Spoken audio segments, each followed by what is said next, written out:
The summer afternoon was still bathed in golden sunlight when little Lucy Hartman, 5 years old, short blonde hair, carrying her small stuffed animal, walked over to the babysitter's house in the Ridgewood Park neighborhood of Indianapolis, a suburban community with 142 households. Hot wind rose from the sidewalk, gently rustling the window curtains as Lucy stood on the porch, playing with the neighbor's cat while waiting for her mom to come back and pick her up. At 5 o'clock in the afternoon, Mrs. Marlene Geller, the neighbor across the street, waved from her kitchen window frame, noting the moment Lucy tilted her head, smiled, and took a few steps toward the side yard. A door stood slightly ajar, a small shadow moved behind the wooden fence, and Lucy's pink dress was the last splash of color Mrs. Geller saw before the little girl disappeared behind the blinding sunlight. What happened in the short time that followed, just long enough for someone to finish brewing a pot of tea, would become the mystery that haunted all of Indianapolis for 3 decades. Before we dive deeper into the story, don't forget to subscribe to the channel and hit the notification bell so you don't miss the latest cases. The summer of 1989 blanketed the Ridgewood Park neighborhood of Indianapolis in a soft golden glow, with large tree canopies casting shade over the gravel paths and the sounds of children running and playing, forming the familiar rhythm of afternoons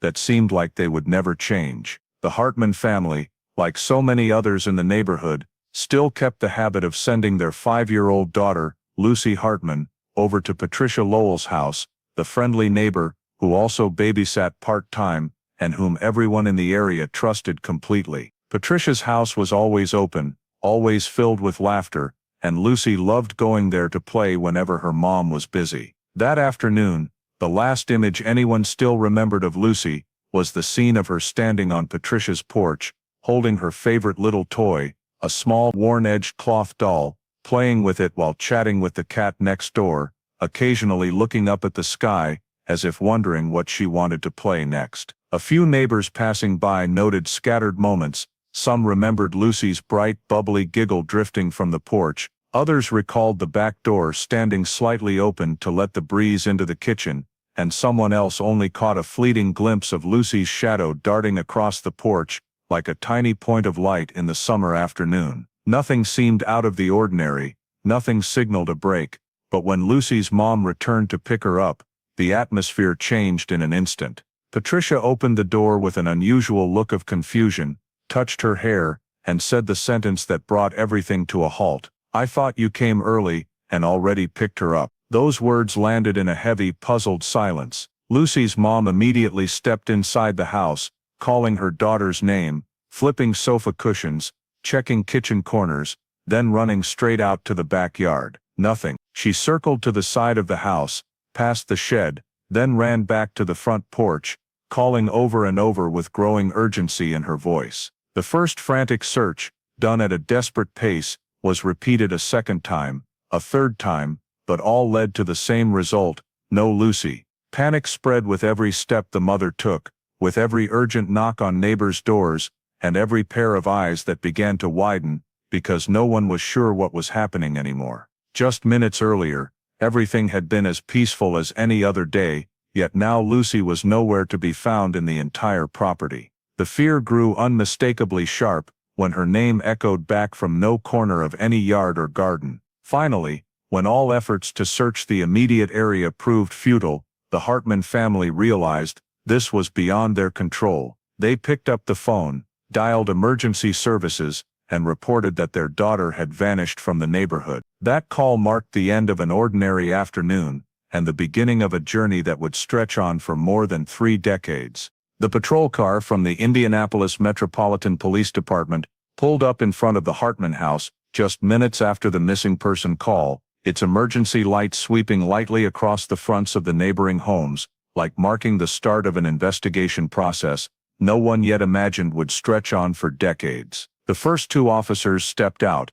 exchanging quick words before splitting up. One headed to the Hartman house to gather background information, while the other went straight to Patricia Lowell's house, considered the last place Lucy was seen. The atmosphere in the neighborhood tightened immediately with every step they took. The officer in charge of the scene began establishing the work boundaries: the front porch of the Lowell house, the side walkway, and the entire backyard area were marked as zones to be preserved for evidence. They closed doors, instructed everyone to stay out of any unchecked areas to avoid disturbing potential clues useful for later analysis. The first thing they did was ask Patricia to step aside for an initial statement. Patricia stood right at the doorway, hands clasped together, but the investigators didn't delve into her emotions. Their job was to collect data. They asked in sequence, where was the last place she saw Lucy, what was the child doing, who was in the house at that time, did anyone come in or leave the house, were there any unusual sounds or movements? Patricia answered that Lucy was on the front porch, playing with her toy and talking to the neighbor's cat, that she went inside the house for a few minutes, and when she came back out, Lucy was gone. Her answers were recorded fully, without quick judgment, without speculation. A second investigator went to work with the Hartman family. The mother was still clutching her hands tightly, but the investigator focused only on the timeline, when she dropped Lucy off at the Lowell house, when she returned, and what she saw right before calling the police. Every question was aimed at establishing the initial timeline, a backbone for the entire case. Next, they went to the houses on either side to collect witness accounts. An elderly woman out for a walk said she heard a child's laughter not long before seeing Lucy's mother running over calling for the girl. A man working in his garden vaguely recalled seeing the back door of the Lowell house slightly open, but he wasn't sure of the timing. A little boy said he saw Lucy standing on the porch, but didn't see her leave. All those scattered pieces of testimony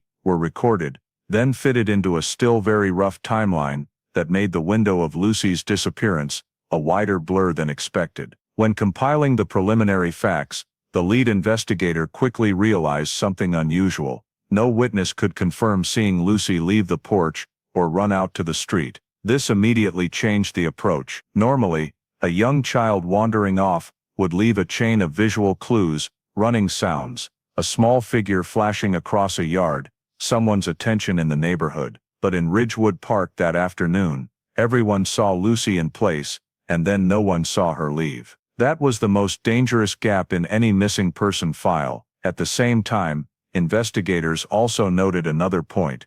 There were no signs Lucy had opened a door to leave on her own. No cries, no scattered items, no tracks showing she rushed off in any direction. From field experience, they understood that the absence of ordinary signs is rarely random.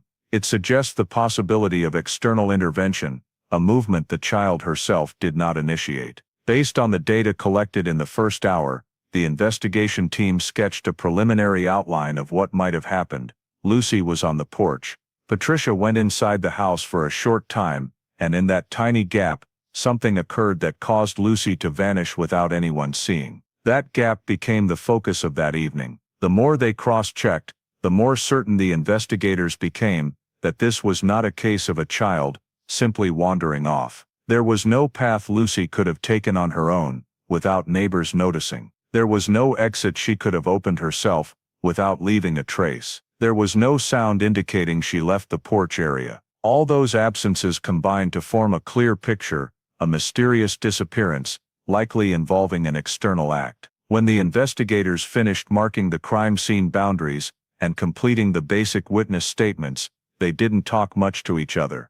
It wasn't necessary. The whole team understood that time from this point forward would determine the entire course of solving the case. And right at the moment they began the first review of the data, the disappearance of Lucy Hartman was officially classified as a serious matter, opening a phase of high-pressure investigation that would continue for many years afterward.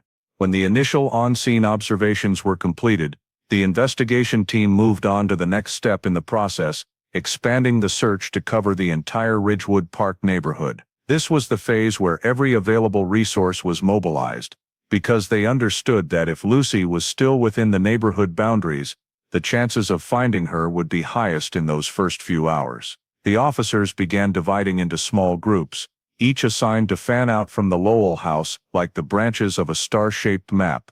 The first group moved along the main street of the neighborhood, checking every fence line, every narrow path leading out to the paved road. The second group went into the back alleys behind the houses, where garden tools, small sheds or hidden corners that a child might crawl into were often located.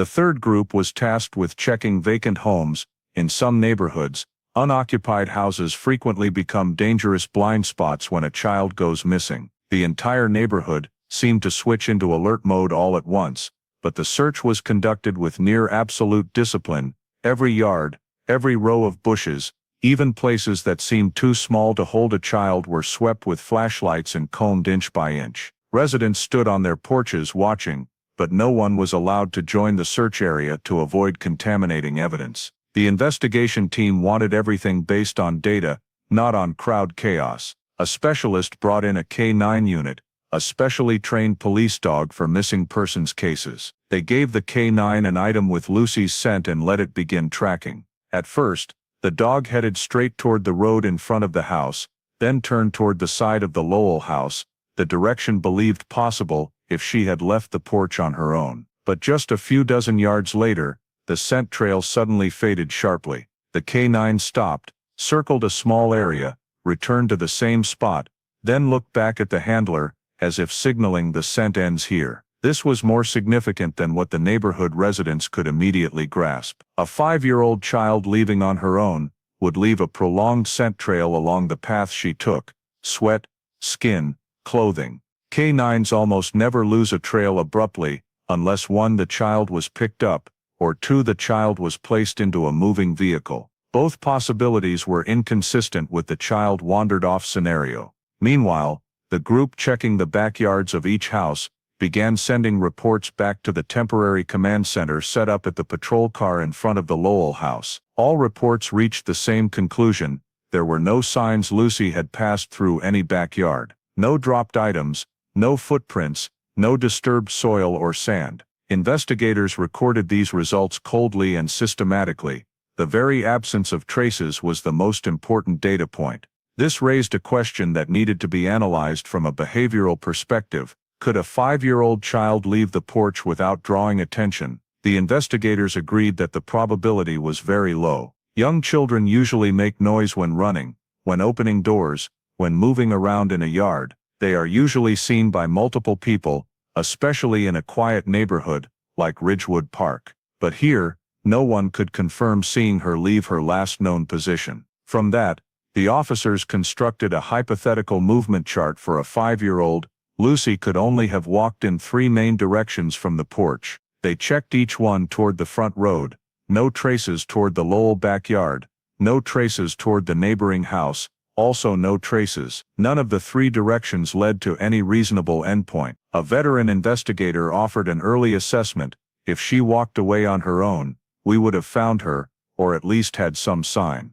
But here, the silence across the entire scene became information of major weight. As the search continued to expand, the team swept the brush area at the end of the street. This was a stretch leading to a rarely used side exit, but there was absolutely no sign that a small child had passed through. No footprints, no low branches broken, no movement near the time of her disappearance. In typical missing child cases, young children often leave signs of confusion or searching for direction, wandering through multiple yards, touching objects, making noise. But the entire Ridgewood Park, that afternoon, recorded nothing of the sort. This forced the investigation team to a preliminary conclusion: not emotional, but based on the total data collected from 3 independent search efforts, Lucy did not leave the Lowell house on her own. This was the first turning point of the case. When that conclusion was entered into the temporary log, it simultaneously closed one investigative avenue. The child wandered off direction, and opened a far more complex one: the possibility that Lucy was taken. No one said it out loud at that moment, but every investigator understood from here on, the search was no longer simply about finding a child wandering in the neighborhood. It had shifted into a disappearance with anomalous elements, and to unravel it, they would have to start looking at the people who were present in the neighborhood at that time, especially those who had the opportunity to access Lucy in those final few minutes before she vanished. The expansion of the search only reinforced the initial assessment: Lucy did not leave the porch area of the Lowell house on her own. After the temporary search operation wrapped up to make way for the next step, the investigation team shifted to another equally critical task: cross-referencing the entire first round of statements from everyone who had seen or heard anything related to Lucy that afternoon. This was a highly technical phase, because initial statements, even if only a few sentences, always contain key pieces of information to reconstruct the victim's behavior, sequence of movements, and the precise moment of disappearance. Desk investigators were assigned to compile all the information from the various teams, notes from the gardener's account, the statement from the woman walking her dog, the neighbor boy's words, the Hartman family's narrative, and Patricia's own initial presentation. At this stage, they did not prioritize emotions or subjective credibility of the witnesses. Everything was entered into the comparison system as data units of equal value. First, they built a hypothetical timeline, not exact clock times, but relative sequence. Lucy was seen on the porch. Patricia went inside the house. Some witnesses heard a child's laughter. A figure darted across the porch. A door stood slightly ajar. Then sudden silence. However, when the statements were arranged in sequence, inconsistencies began to emerge. The neighbor boy insisted Lucy stood on the porch for a very long time, as if she never left that spot. But the elderly woman passing by said that, when she heard the child's laughter, she did not see Lucy standing on the porch, even though her line of sight was considered fairly direct. When cross-checking these two accounts, investigators realized they could not both be fully accurate at the same time. One of the two had misremembered, or they were describing two separate moments but thought they were the same. In missing person investigations, a discrepancy of just a few minutes can sometimes collapse an entire hypothesis. The gardener's statement also became another unknown. He said he saw the back door slightly open at some point in the afternoon, but could not specify whether it was before or after Lucy disappeared. This mattered, because if the back door was ajar before the disappearance, it could be a normal sign. If it appeared after the disappearance time, it could indicate movement related to the incident. The uncertain statement left this point hanging in undetermined status, but it was still kept in the file for further analysis. As for the woman walking her dog, she said Lucy was on the porch and appeared to be playing peacefully, yet her description did not match another account that said Lucy ran across the porch. The two descriptions conflicted, one child standing still, one child moving. Investigators understood that witnesses might have seen only part of the action sequence, but they also did not rule out the possibility that one or both were unintentionally adding details that did not exist. All these contradictions were noted as hotspots, meaning segments that would need rechecking later, through re-interviews or additional collected data. When moving to Patricia's statement, the contradictions became even more pronounced. Patricia said Lucy was on the porch when she went inside to get food, but the neighbor boy said Lucy had stood alone for quite a while. The elderly woman out for a walk said that when she heard laughter, she saw no one on the porch. This led investigators to a question: how long was Lucy actually on the porch? A detail that seemed minor, but proved important. No one confirmed seeing Lucy leave the porch. All statements only revolved around seeing her there, and then no one saw anything anymore. Investigators used a layering method, overlaying all the accounts on top of each other, to see which areas overlapped and which were torn apart. The result produced a very noteworthy structure. Every witness affirmed one single thing: Lucy appeared on the porch. But no one witnessed the next action. No one saw her run down the steps, and no one saw her go around to the side of the house. This led to the assumption that the transitional behavior, the moment Lucy vanished, occurred in the gaps between times when no witness was observing. From here, the investigation team began using what they called the silent window. It was a short period of time, long enough for a child to be led away, or carried off without anyone seeing. In the file, this window sat between 2 points: the point when Lucy was seen on the porch, and the point when Lucy's mother returned and could not find her. But this gap was not simply a few minutes no one saw. It also contained small contradictions in the accounts. One person heard laughter, but did not see Lucy. One person saw Lucy's figure run across, but another saw nothing. Investigators filtered it through a comparison table. If all statements were partially true, then the only certain event was that Lucy appeared, then vanished in a very short span of time. The contradictions in the statements were not seen as signs of concealment. At this stage, investigators considered them a common phenomenon of human memory when witnessing something unexpected. However, they also did not rule out the possibility that one or two witnesses had misdescribed the facts, unintentionally or intentionally. By cross-referencing each description, they noted that Patricia was the only person who had direct interaction with Lucy right before she vanished. This placed her statement in the needs re-interview category. The outcome of the entire analysis phase was a technical timeline map. Lucy appeared, scattered witness observations, a period of unsupervised gap, discovery of disappearance. Investigators marked that gap in red on the board, because it would become the center of the entire investigation. Every subsequent statement, every piece of evidence, every hypothesis would have to be checked against that time window. And so, when the first round of statement cross-referencing concluded, the investigation team had identified the most important point. Lucy did not disappear from the neighborhood naturally. She vanished during a period when no witness saw anything, a silent window where any scenario could have occurred. This was the true starting point of the investigation that would stretch on for many years afterward.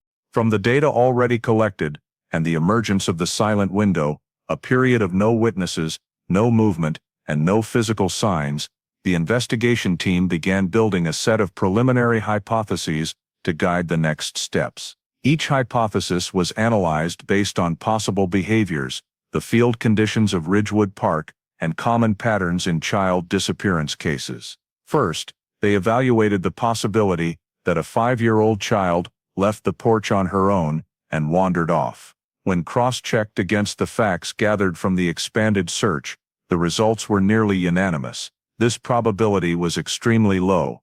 A child leaving a spot by walking normally would leave traces of direction, whether scent or footprints. But the entire area around the Lowell house had no chain of signs indicating any path she took. Even assuming Lucy moved very quickly or changed direction suddenly, there still should have been at least one witness who saw some unusual activity. However, every account described an unusual quietness, incompatible with the behavior of a young child. This hypothesis was ranked lowest on the analysis chart. The second possibility was examined more closely. Lucy may have gone with someone she knew. Young children often trust people who appear regularly in their daily lives, and when called or waved over by a familiar person, they rarely become suspicious. A list of people Lucy might trust was compiled right in the analysis meeting: nearby relatives, a few close neighbors, close friends of her parents, and of course Patricia.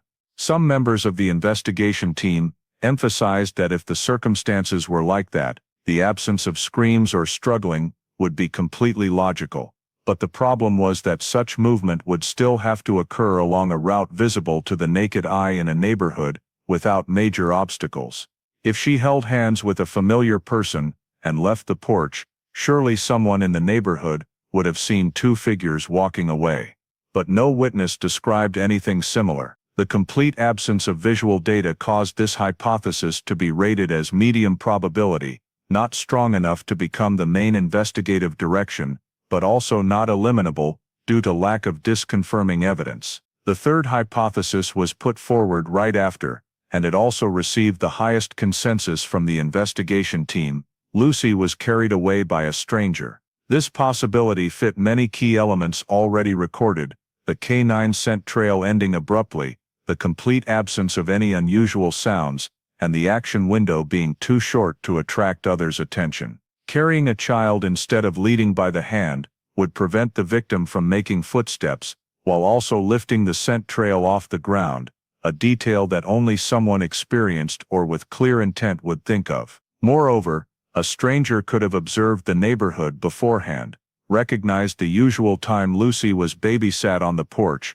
and chosen the exact moment no one was looking to approach. If this was a spontaneous act, the subject would have had to move extremely fast and extremely precisely. If this was a deliberate act, it suggested the subject had a clear understanding of the neighborhood's spatial layout. From here, the investigation team began expanding the hypothesis into one of premeditated abduction. Not every child disappearance is carried out by someone with a plan, but elements like the extremely short time frame, no one witnessing it, and minimal trace left behind suggested the subject may have executed the act in a prepared manner. A prepared subject typically chooses a concealed approach angle, approaches quickly, carries the victim out of the scene in under 20 seconds, and disappears behind cover or into a vehicle parked in a strategic spot. Investigators marked this possibility as high. However, to strengthen any hypothesis, it was necessary to clearly identify the adults who appeared or could have appeared within reach of Lucy that afternoon. A list of adults who frequently interacted with the child was compiled into clear categories: those who habitually greeted her, those who had carried her before, those who came in and out of the Lowell house during the week, those living within a 2-house radius, and those mentioned in initial statements. From a list of just over a dozen people, the investigation team began attaching each individual to a relationship diagram of the child, who was closest to her, who had the best opportunity to access her, who had a schedule matching the time frame of her disappearance, who showed unusual behavior in statements, who had conflicts with the family, and who displayed signs of tension when questioned.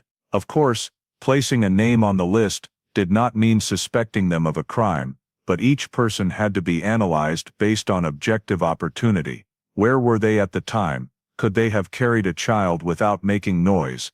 Did they have a reason to leave the scene at exactly that moment? When compiled, the team entered 3 hypotheses into the report: possibility of the child wandering off, low possibility of going with someone familiar, medium possibility of being carried away by a stranger, high. And alongside that, a separate note was marked in red pen: consider the possibility of a premeditated subject. That note opened a new direction, not just looking for someone who happened to be in the neighborhood, but examining anyone who had reason to appear at exactly the right time and place when Lucy vanished. This became the first analytical framework that opened the next phase of focused investigation.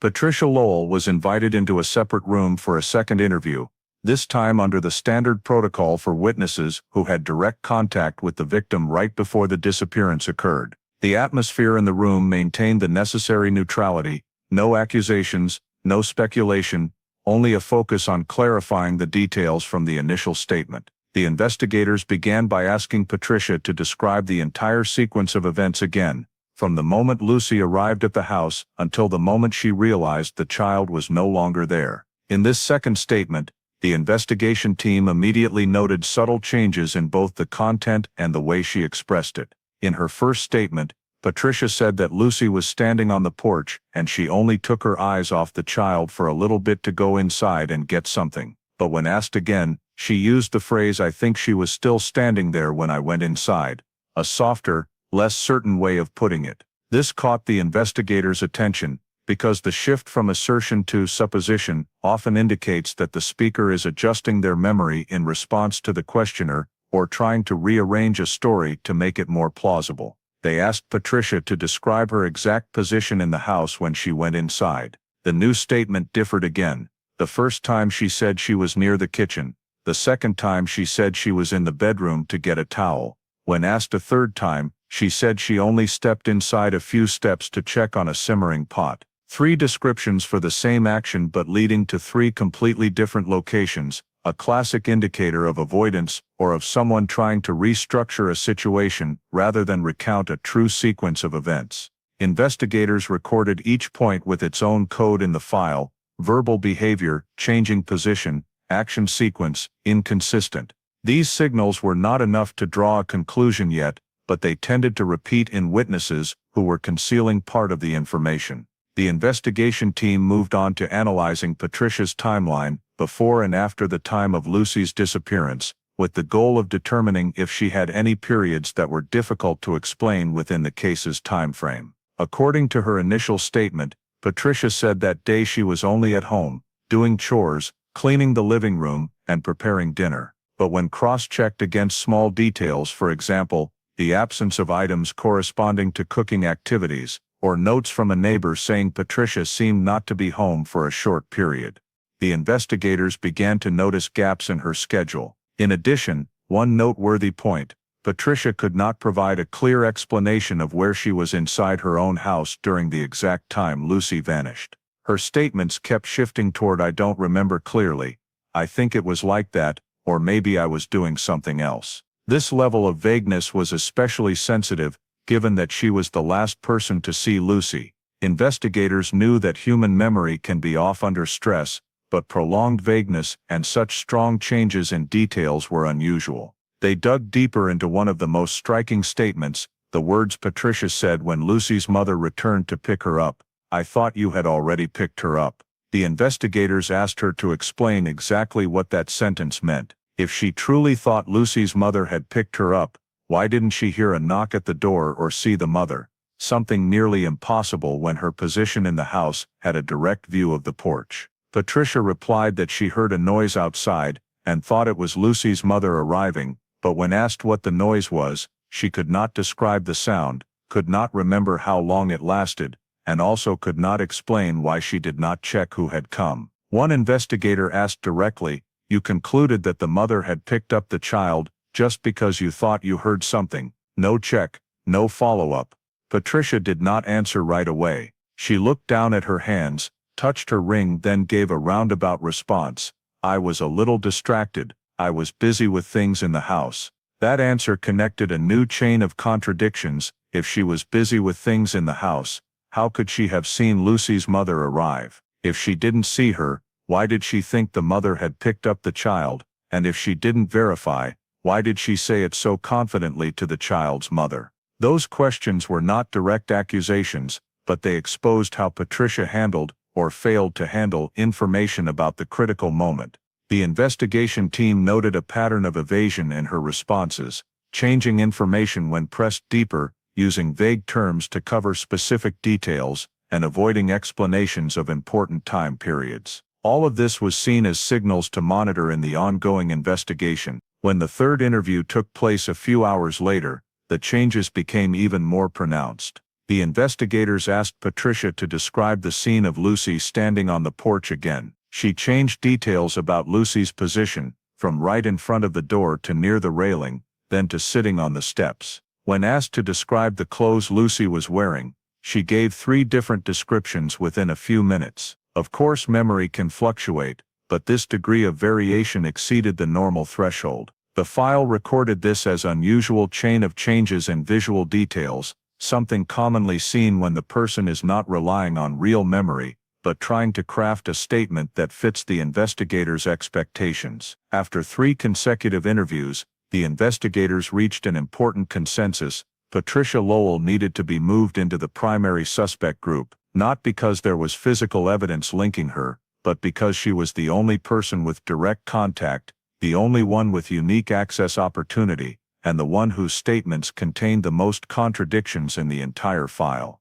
The internal report stated clearly, "Cannot determine that Patricia is lying, but the changes in her statements show a high level of inconsistency and need to be further checked with additional data." This decision opened a new investigative direction, monitoring Patricia's behavior, verifying details of her schedule, and cross-referencing her statements with all remaining witnesses to find connections or logical breaks. And from the moment Patricia was placed on the primary suspect list, the disappearance of Lucy was no longer just a series of mysterious events. It became a puzzle with one central pivot: the woman who was the last to see the child vanish. After Patricia Lowell was moved into the primary suspect group, the investigation team expanded the scope of evaluation to include all adults who appeared or could have appeared in Ridgewood Park at the time Lucy vanished. The goal was to determine whether, besides Patricia, anyone else had the opportunity to approach the child,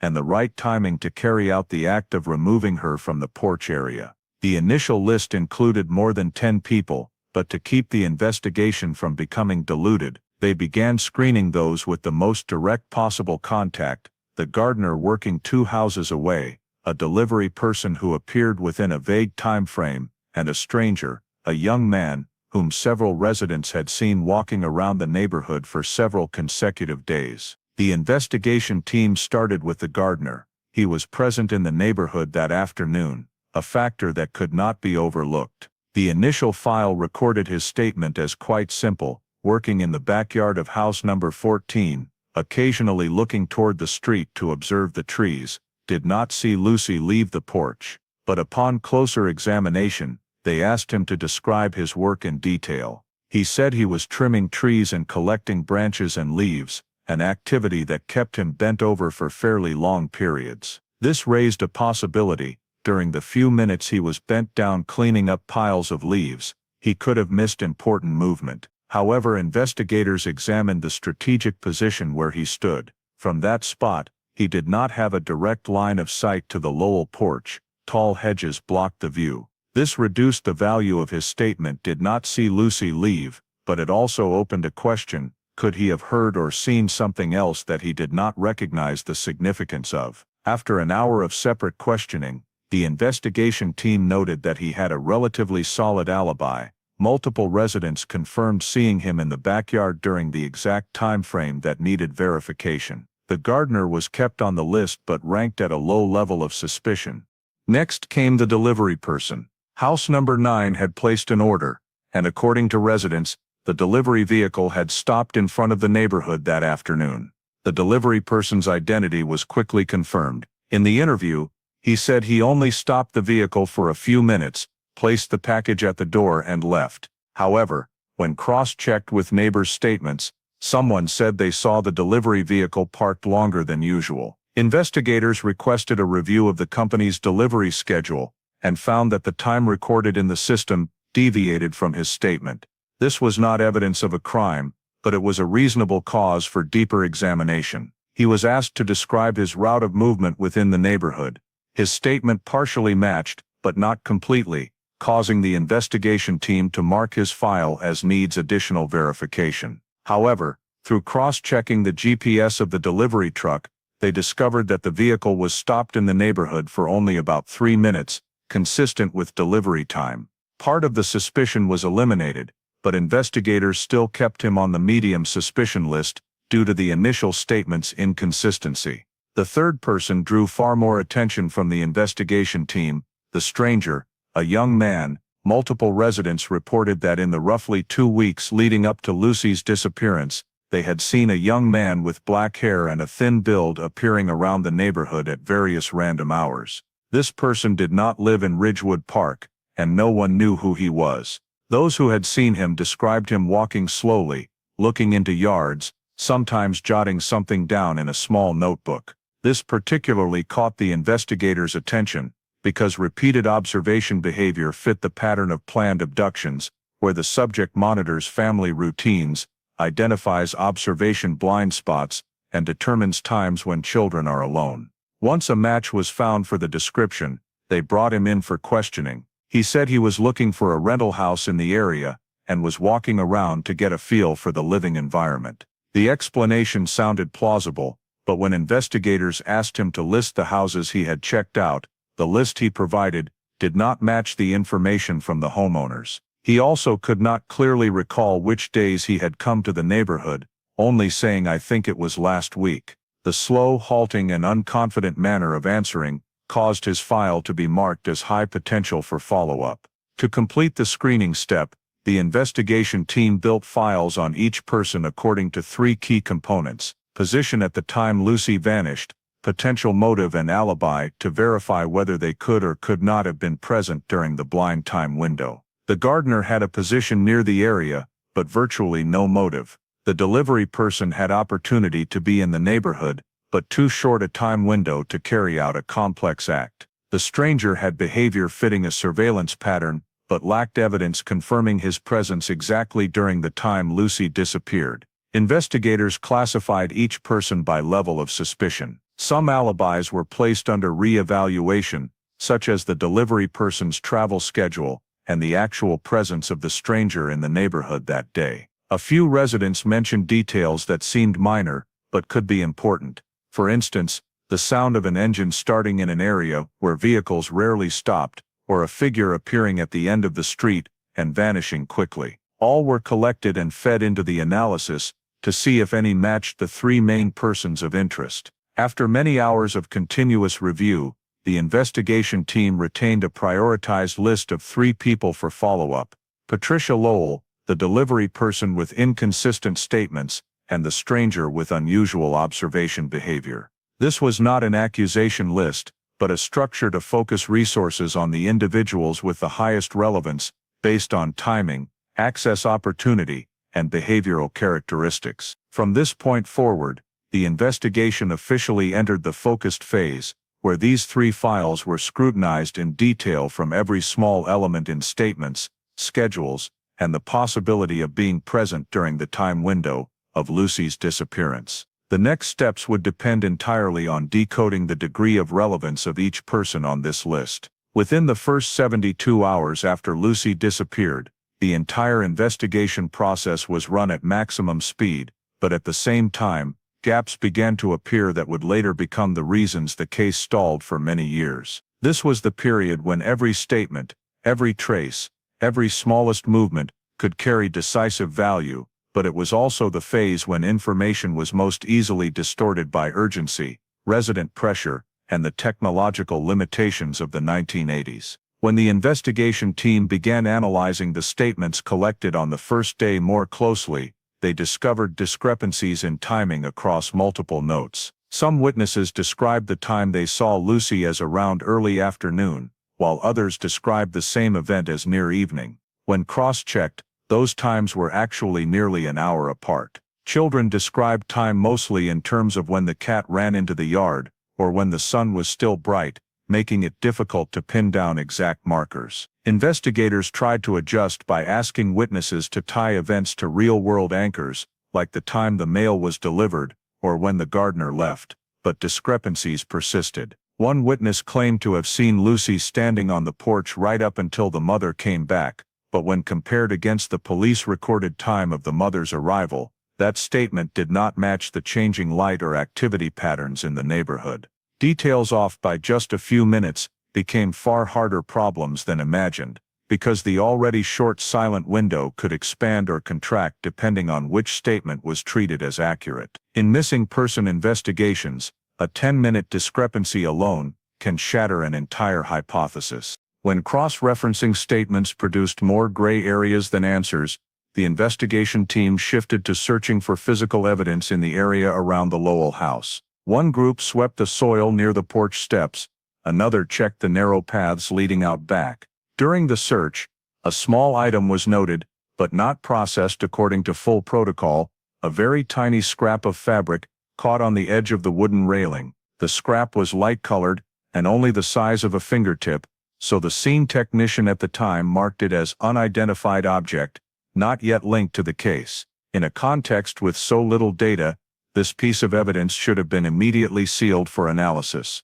but due to time pressure and the priority of searching for a living victim, the scrap was only entered into a cursory report and then set aside. This was one of the mistakes that would cost the investigation team dearly later.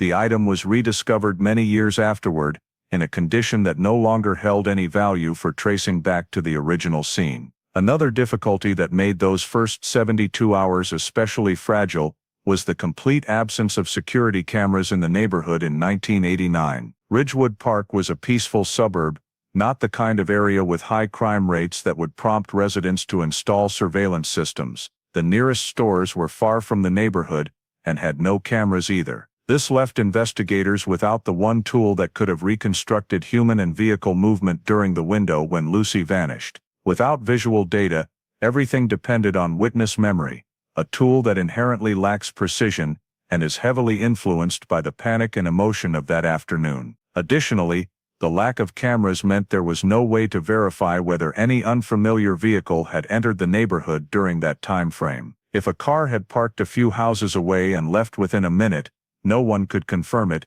except the driver or someone who happened to be in exactly the right position to observe. If the subject, if there was one, had moved by car, it would explain many elements: the K9 scent trail ending abruptly, no witnesses seeing unusual movement, and Lucy's complete disappearance in mere dozens of seconds. But without cameras, this hypothesis could not be bolstered by objective data. Meanwhile, the investigation team faced pressure from two directions: a desperate family demanding answers, and neighborhood residents beginning to worry that the abductor might still be nearby. Some residents described feeling they had seen someone strange in the area in the days before, but when pressed for details, they could not provide a specific description. Their memories were affected by fear and the chaos following the event, making their accounts even more fragmented. Investigators noted everything but struggled to distinguish what held real value from what was simply psychological reaction after the incident.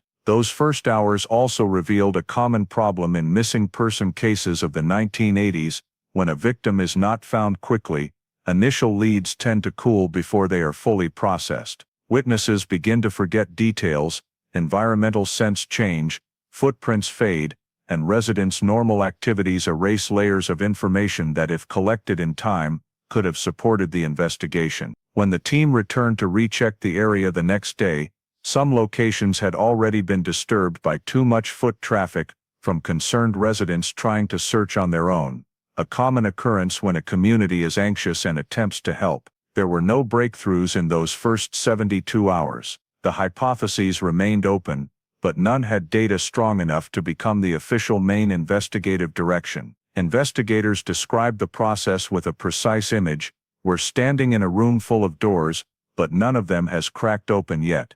At the end of the preliminary 72-hour report, a line was circled in red: "Scene lacks data, statements inconsistent, evidence of unclear origin, no visual support. Case entering gray zone." That gray zone was the most dangerous phase of any disappearance, where the more time passes, the less valuable data remains, and the harder it becomes to separate real leads from the chaotic echoes of the first day. Amid the other hypotheses beginning to lack data to advance further, the hypothesis that Lucy may have left the porch with someone she knew was elevated back to a central position. In the psychology of young children, especially at age 5, trust plays a pivotal role in how they respond when approached by adults. Children readily follow familiar people without much thought, as they have not yet fully developed the ability to recognize danger or assess risk from others' behavior. Investigators reviewed the previous times Lucy had been sent to Patricia's house. The child always appeared comfortable, enjoyed playing on the porch, and often called to her in a friendly tone. This familiarity forced the analysis team to consider the possibility that if Patricia herself, or someone Lucy recognized, appeared and called the child's name, Lucy would not resist. A child who trusts someone will not cry, will not run, will not make unusual noises, and this could explain why, throughout the entire neighborhood, no one heard any warning signals before the moment she vanished. Investigators returned to analyzing Patricia's behavior throughout the interview process, and at the time of the incident. They did not evaluate based on emotion, but on behavioral patterns and consistency. The continuous changes in her statements, especially regarding details of timing, position, and the reasons she left Lucy, suggested she might be holding more information than she admitted. The investigation team applied a behavior under pressure framework for assessment. In Patricia's responses, there were moments when she tried to deflect, moments when she answered very quickly and illogically, and moments when she paused for several seconds to reconstruct a story, rather than recount natural memory. Each of these elements, taken individually, might not carry much weight, but when pieced together in the context of her being the last person with Lucy, they formed a highly suspicious structure. However, to evaluate more objectively, investigators decided to interview other children who had been cared for by Patricia, in order to understand her interaction style and the level of trust those children placed in her. These children, mostly living in the same neighborhood, described Patricia as nice, always giving snacks, always telling funny stories, and many said that if she called, they would go right away. One little girl said Patricia once invited her to see kittens in the backyard. Another little boy recounted that she often asked his parents' permission to take him to play ball in the backyard. These accounts created a clear context.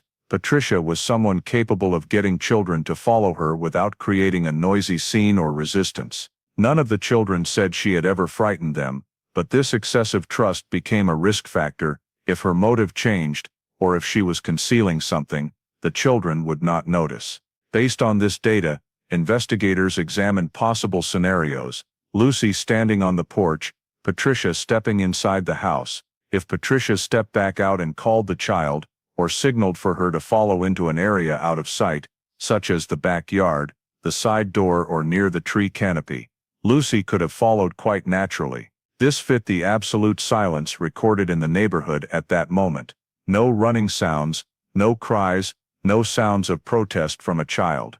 It also aligned with no witness seeing Lucy leave the porch through active behavior, because if she stepped down following someone familiar, her movement would be at a low height, easily obscured by just the railing or the corner of the porch. The investigation team expanded the analysis to consider the possibility of Lucy leaving without resistance under two scenarios: a familiar person calling her in a gentle voice. Lucy steps along, making no noise. A familiar person immediately picking her up. Lucy trusts them and does not react, resulting in the canine scent trail stopping abruptly. Both scenarios fit the scene evidence: no footprints, no unusual sounds, and no one saw the child move away from the porch. Next, the investigation team assessed risks from familiar adults, as these were the group most naturally able to approach a child. They listed individuals Lucy trusted, then cross-checked their presence or possible presence in the neighborhood that afternoon. Some were eliminated from the list, thanks to clear alibis, working far away, shopping with time-stamped receipts, or being in a public place with multiple witnesses. Others required further verification, and Patricia, of course, remained at the center. The investigation team also considered the possibility of someone Lucy knew, but who was not noticed by others in the neighborhood, such as a family friend, a co-worker of Lucy's parents, or someone who had visited the Lowell house in the past. If that person appeared at the exact moment the porch was unattended, Lucy could have followed without raising suspicion. In this model, the subject would not necessarily have a clear criminal motive. Sometimes leading a child away could begin with harmless intent, but lead to serious unintended consequences. Nevertheless, Lucy's complete disappearance pushed this hypothesis toward a more negative direction. The data gathered in this phase caused the following a familiar person hypothesis to be upgraded from medium to require serious consideration. What made it particularly significant was not only that children easily trust familiar people, but also that this was the only hypothesis capable of fully explaining the absolute silence before Lucy vanished. A frightened child would cry out. A child approached by a stranger would typically reflexively run or back away, but a trusting child simply walks away and no one sees anything. In the end-of-day summary report, investigators wrote a strategic note: hypothesis, Lucy left the porch with a familiar person. Prioritize analysis of Patricia's behavior and adults with frequent interaction with the child. Focus on direct access range. Do not rule out possibility of coordination or intentional approach. That note shifted the investigation toward deeper behavioral analysis and opened the central question: if Lucy followed someone familiar, then where did that familiar person take her, and for what reason? The following days saw a wave of information pouring in from all directions, and the vast majority of it turned into false leads, the kind that frequently occurs in child disappearance cases. Once public attention spreads, and community fear triggers inaccurate memories in many people. Right from the fourth day, Indianapolis police received a call from a woman in Ohio who believed she had seen a little girl exactly like Lucy in the playground of a shopping mall. The investigation team immediately contacted the local unit, requesting a check of the area and a review of the mall's security cameras. But at that time, Ohio had poor surveillance systems, and the witness's description was too vague: brown hair, small build, around 5 years old, matching thousands of other children in the area. The check ended without finding any relevant trace. The second tip came from Kentucky. A truck driver said he saw a young man carrying a crying little girl near a rest stop. His description immediately caught the investigation team's attention. An adult male carrying a small child fit the hypothesis of the girl being carried away. However, when investigators cross-checked, the time he provided could not align with the window of Lucy's disappearance. In the file, he saw the child at a time when Lucy was still being seen by witnesses in the neighborhood. This forced the team to rule it out, but they still recorded the event for potential future comparison of the driver's behavior if needed. The third tip came from Illinois. This time a convenience store clerk said a little girl who looked dirty and seemed anxious had come in with a woman. The initial description made the investigation team somewhat interested. The girl didn't speak, and the woman seemed very rushed. But when Illinois police provided images from the internal camera system, the girl in the video was clearly older than Lucy, with completely different facial features. Appearance identification experts confirmed there were no sufficient similarities to consider this a valid sighting. This chain of false leads did not appear just a few times, but continued for many weeks. Calls came in from people who believed they saw Lucy in a park, saw the girl in a restaurant, saw the girl on a bus. In many cases, they described a child that matched the original description in no way except for the detailed brown hair and small build. Investigators called this the mass misidentification effect, a natural response when news of the disappearance spread through the media. People began trying to help by connecting images they saw with information they heard, and memories started filling in with details they themselves imagined. Some tips were taken more seriously, especially those with descriptions of unusual behavior. There was a case of a couple in Tennessee who said they saw a man who seemed tense with a small girl. When questioned, they thought the girl looked like Lucy. The investigation team had to send Lucy's photo for them to confirm again, but upon closer look, they immediately admitted they might have been mistaken. The story ended when Tennessee police determined the man in the tip was simply caring for his own daughter, who had a cold and had been crying all evening.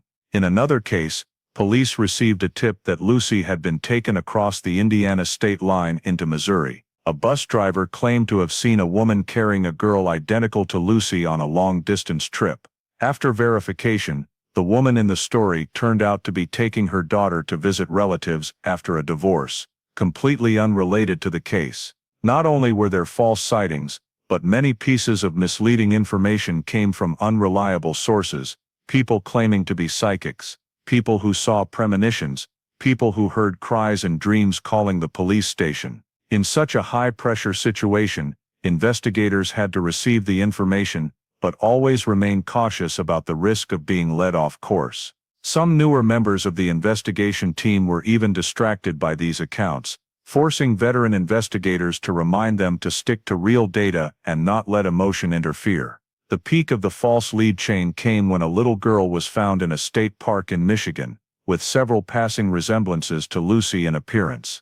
Local police immediately collected a DNA sample for comparison. For nearly 24 hours, the entire investigation team in Indianapolis waited anxiously for the results. Because if this was Lucy, the case could shift direction completely. But when the DNA results came back, the match probability was 0%. The girl was entirely unrelated.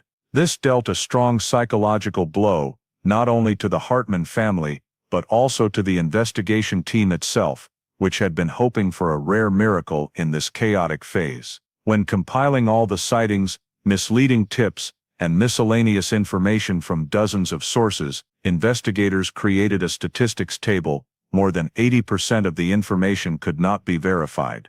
15% was eliminated immediately, and only about 5% was retained for connection to other data, even though there was no specific evidence yet.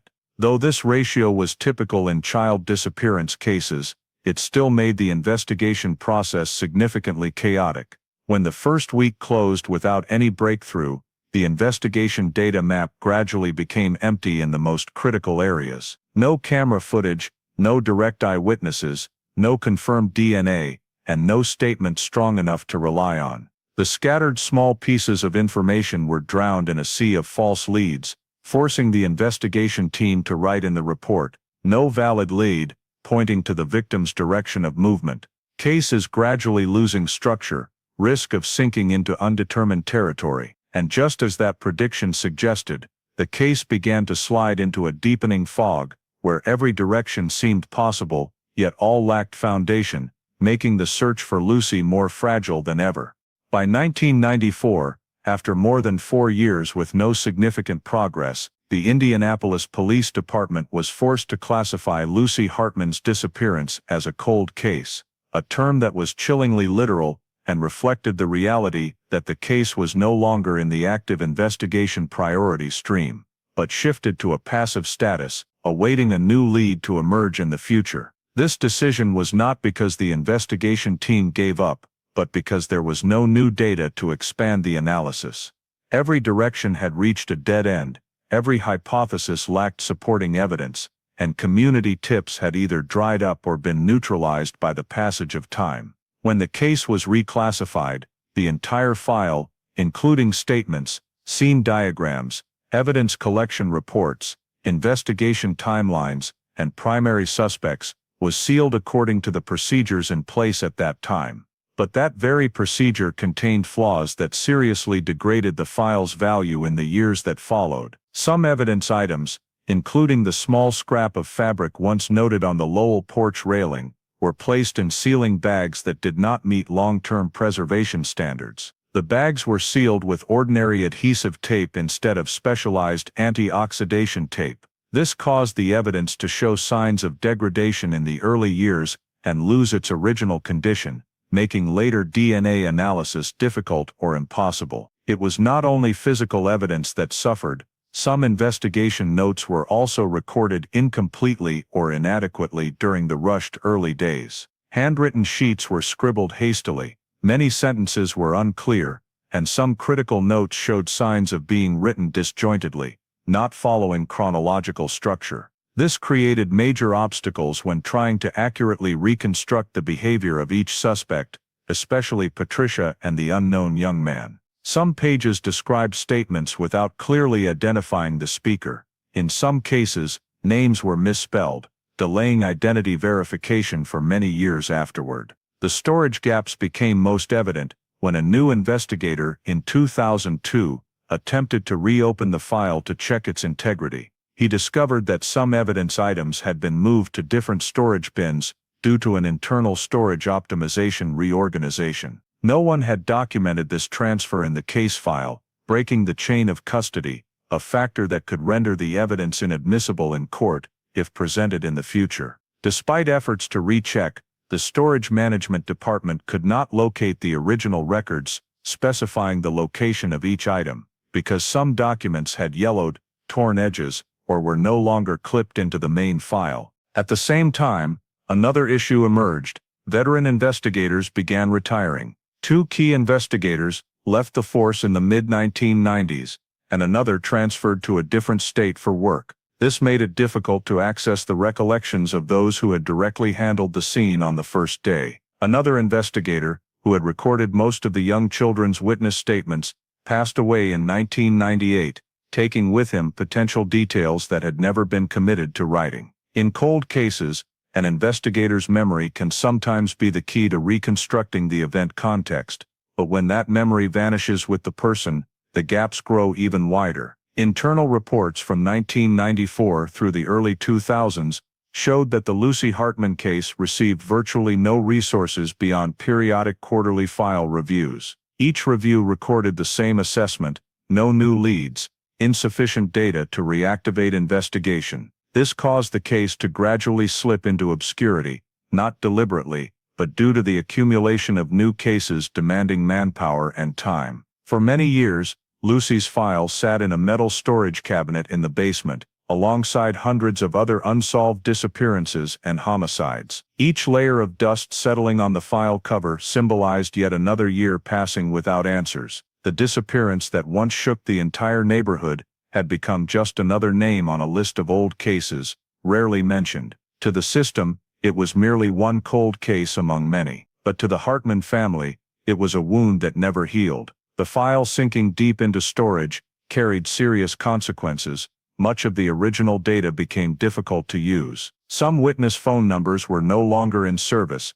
Many people had moved, changed states, or passed away. Many of the children who had seen Lucy back then were now adults, their memories vague and unable to be accurately recreated. Those who had once been suspects also disappeared from the radar, relocating or changing their lives in ways that made tracking far more complicated. The combination of technical gaps and the lack of updated technology left the Lucy case essentially frozen for nearly 20 years. not because no one wanted to solve it, but because there was no way to take another step forward, without new data, new technology, or new witnesses. The case was slowly eroded by time, until all that remained was an old weathered file, a few pieces of degraded evidence, and countless questions without answers. It was precisely during this long period of being forgotten that the case quietly became one of the longest-running cold cases in Indianapolis, waiting for some unexpected change to bring it back into the light.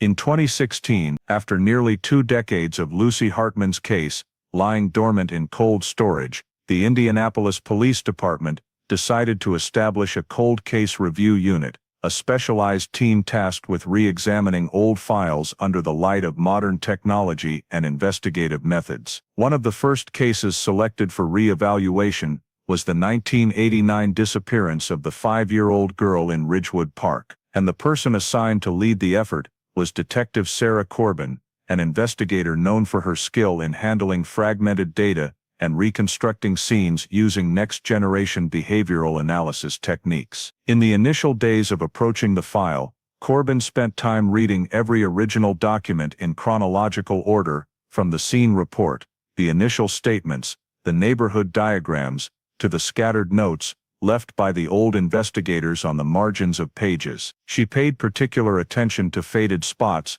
crossed-out sections, hard-to-read handwriting, and even pages that had been misordered in the file. Many of the old documents caused her to pause longer than expected, not because there was too much data, but because there was too little, and it was too loose, creating information gaps she knew had to be filled if the case was ever going to move forward. Corbin began by reanalyzing all the statements, using modern methods, including unstructured language evaluation, passive deception pattern recognition, and narrative shift analysis over time. Tools that the 1989 investigation team did not possess were now applied to every sentence, every segment of speech provided by the witnesses. Just a few days in, inconsistencies began to surface in ways the original file had never closely examined. For example, Patricia Lowell's statement was broken down into multiple layers, including the frequency of pronoun shifts, response latency, and the level of descriptive detail in routine events compared to critical ones. Behavioral algorithm modeling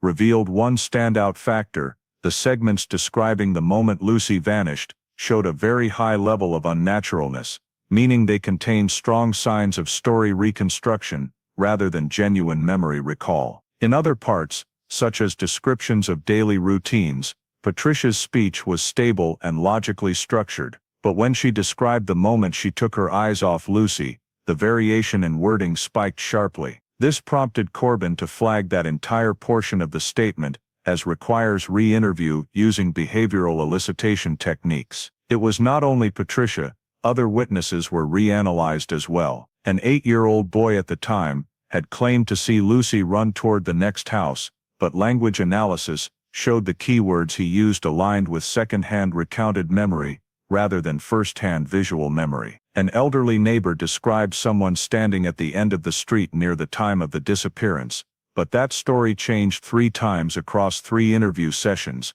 showing signs of imagination rather than actual observation. Corbin realized the case had once been skewed by the very chaos of too many unstable statements.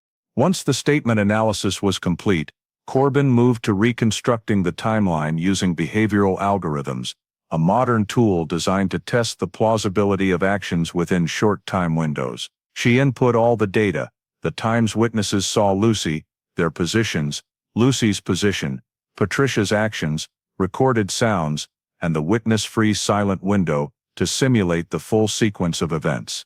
The simulation results produced 4 possible timelines, but only one aligned with all the data: the timeline in which Lucy left the porch, not of her own initiative, but following the footsteps of a familiar adult, or being carried away in under 20 seconds. The system automatically flagged that the probability of a stranger suddenly appearing and taking Lucy without anyone seeing was below 12%, when factoring in the porch's spatial layout and the neighbor's lines of sight. But the probability of Lucy following a familiar person, or being carried by one, reached 68%, far higher than the 1989 model had assessed. This forced Corbin to re-examine every detail related to the people Lucy trusted, and among them, Patricia Lowell emerged as a critical focal point, not because there was direct incriminating evidence against her, but because she was the only one present, the only one with access opportunity, and the one whose statement showed variation over time. Corbin paid special attention to a detail the old investigation team had not deeply analyzed: the statement "I thought you had already picked her up." When compared against the timeline, that statement did not fit the timing of Lucy's mother's arrival. Even if Patricia had heard a noise and mistaken it, she had no reason not to check whether Lucy was still standing on the porch, unless she was trying to conceal an action that had already taken place in the preceding time window. In addition, Corbin re-evaluated the possibility of Lucy leaving the porch without resistance, which could only occur if the person approaching her was someone she knew. When the witness line-of-sight simulation algorithm was applied, the system showed that if Patricia led Lucy into the backyard or along the side of the house, no one would have seen it, and it would not require loud noise. This matched the entire scene: no footprints, no screams, no clear physical evidence. She wrote in the report, "Likelihood of Patricia's direct or indirect involvement requires re-evaluation. Initial statements contain numerous anomalies not previously processed with modern techniques. Suspicion level elevated." When the analysis phase was complete, Corbin reached a strategic conclusion: the case needed to be reopened under modern investigative standards, starting with the central question: what did Patricia Lowell really know about the final 20 seconds Lucy was seen? That question became the pivot that reactivated the Lucy Hartman case, after nearly 30 years of being forgotten. In 2016, it also marked the point when age progression technology reached a higher level of accuracy than ever before, especially in disappearances spanning multiple decades. After Detective Sarah Corbin re-established the file and determined the case needed to be reopened under modern standards, she directly contacted the NCMEC, the National Center for Missing and Exploited Children, to request an age-progressed image of Lucy as an adult. NCMEC specialists collected every original photo of Lucy at age 5, photos of the child's parents, photos of any biological siblings, if available, along with facial genetic traits stored in the file. The software analyzed facial bone structure, jaw development, eyebrow slope, and age-related muscle pattern changes, then generated images of Lucy at age 25 and age 30. The age-progressed image of Lucy at 30, darker brown hair, sharper jawline, eyes carrying the inherited sadness from her mother, was evaluated as one of the clearest progressions NCMEC had ever produced for a cold case from the 1980s. Corbin stared at the photo in silence for many minutes. She understood that this was not just a hypothetical image, it was a new key that could potentially unlock an investigative direction, frozen for nearly 30 years. She uploaded the image into the NCIC National Crime Information Center, the national identification system that integrates missing persons data, facial recognition, criminal records, driver's licenses, and ID photos from all 50 states. The photo was scanned through the facial recognition system, using more than 1,200 measurement points. The expected response time was about 2 weeks, but just over 72 hours later, the system returned a special alert: match weak, 12% similarity. Subject Rebecca Lowell, age 29, Indianapolis. Corbin froze the moment she saw the result. A 12% match was low in identification technology, and could not be considered evidence. But one thing she could not overlook: the surname of the woman in the weak match, Lowell, matched the surname of Patricia Lowell, the last person to see Lucy. In investigations, sometimes a coincidence is just a coincidence, but in cold cases, coincidences like this are rarely treated as random. Corbin double-checked the data. Rebecca Lowell, 29 years old, address near Indianapolis, no criminal record, but one abnormal flag, no verified birth certificate. Rebecca first appeared in the system when applying for an ID card in 2005, but her record before that was completely blank. No school records, no hospital records, no childhood data. As if Rebecca's life began at age 18. This was immediately flagged by Corbin as serious anomaly. A person existing without any record before age 18 is extremely rare in the United States, except in cases of informal adoptions, family estrangement, or the possibility she had to consider a missing child raised by someone under a new identity. Corbin requested the system to expand the analysis, compare each facial feature of Rebecca against the progressed image of Lucy. The analysis table showed the highest match rates in 3 areas: distance between the eyes, slope of the nose bridge, structure of the brow ridge. These features change little with age and carry strong identification value. However, the software still labeled it weak match because the available photo of Rebecca in the system had low resolution and was taken under suboptimal lighting. Corbin could not draw any conclusion from a weak match, but she could do what technology could not: investigate the human behind the name Rebecca Lowell. Her first step was to pull address records and contact social services to verify Rebecca's SSN. The result showed the Social Security number had been registered late, in 2004, when Rebecca would have been around 17 to 18 years old. This was highly unusual, because in the United States, most children are registered for an SSN at birth for tax and medical service purposes. Corbin marked in the file, "Identity timeline inconsistent with normal citizenship." She continued tracing Rebecca's family connections. The record listed only one name: Patricia Lowell, legal guardian, in an insurance application filed in 2007. No information on biological parents, no adoption confirmation, no record of ever being enrolled in school as a child. Corbin felt as though she had been pulled back to 1989. The biggest question the reopened case faced was the same one she now faced in Rebecca's file: since when had Patricia Lowell been raising a girl with no records,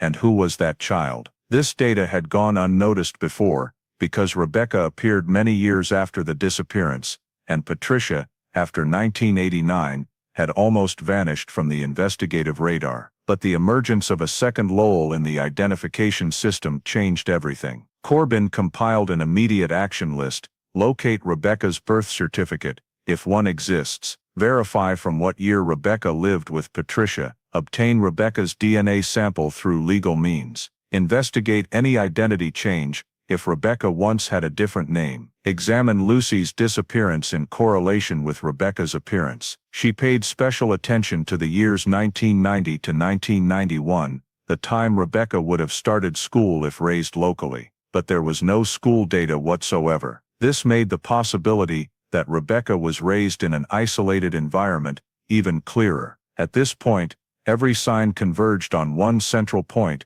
Rebecca appeared out of nowhere, in the same city, with the same surname, and under the legal guardianship of the last person to see Lucy. Corbin's report ended with a concise note: Rebecca Lowell requires deep investigation as a potential identity suspect. This could be the turning point of the case, and it was from that weak match, only 12%, that the Lucy Hartman case began to shift out of the darkness that had lasted nearly 3 decades. The file on Rebecca Lowell opened on Detective Sarah Corbin's computer screen like an enormous void. In investigations, sometimes the absence of data is the most important data, and Rebecca's case was a textbook example. Right from the first line, Corbin recognized the anomaly. Before 2002, Rebecca did not exist in any United States system. No vaccination records, no elementary school records, no information in child health programs, no hospital databases, things that are almost impossible to miss for a child born and raised in America. When cross-referenced against timelines,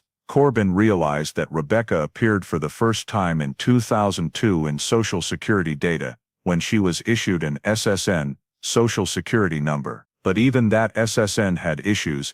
It was issued unusually late, and partially matched a number that had been erroneously registered in the 1990s to a non-existent person. This opened 2 possibilities: Rebecca had been registered for an SSN based on an old or erroneous number in the system. This was an SSN used to conceal an identity, a method that sometimes appears in cases of identity theft or fabrication. Corbin flagged this SSN as high-level anomaly.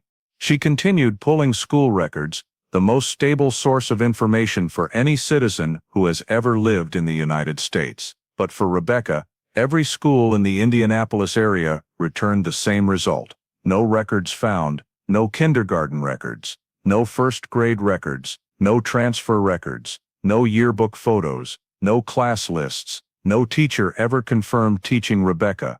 Meanwhile, Rebecca had stated on a job application in 2012 that she graduated from Westfield High School, but when Corbin contacted the school to verify, they replied that there was no student named Rebecca Lowell in that year's graduating class or in any nearby years. When pressed further, the school confirmed that there was no record of any student with the surname Lowell during the entire period Rebecca would have attended school. This was no longer a single gap.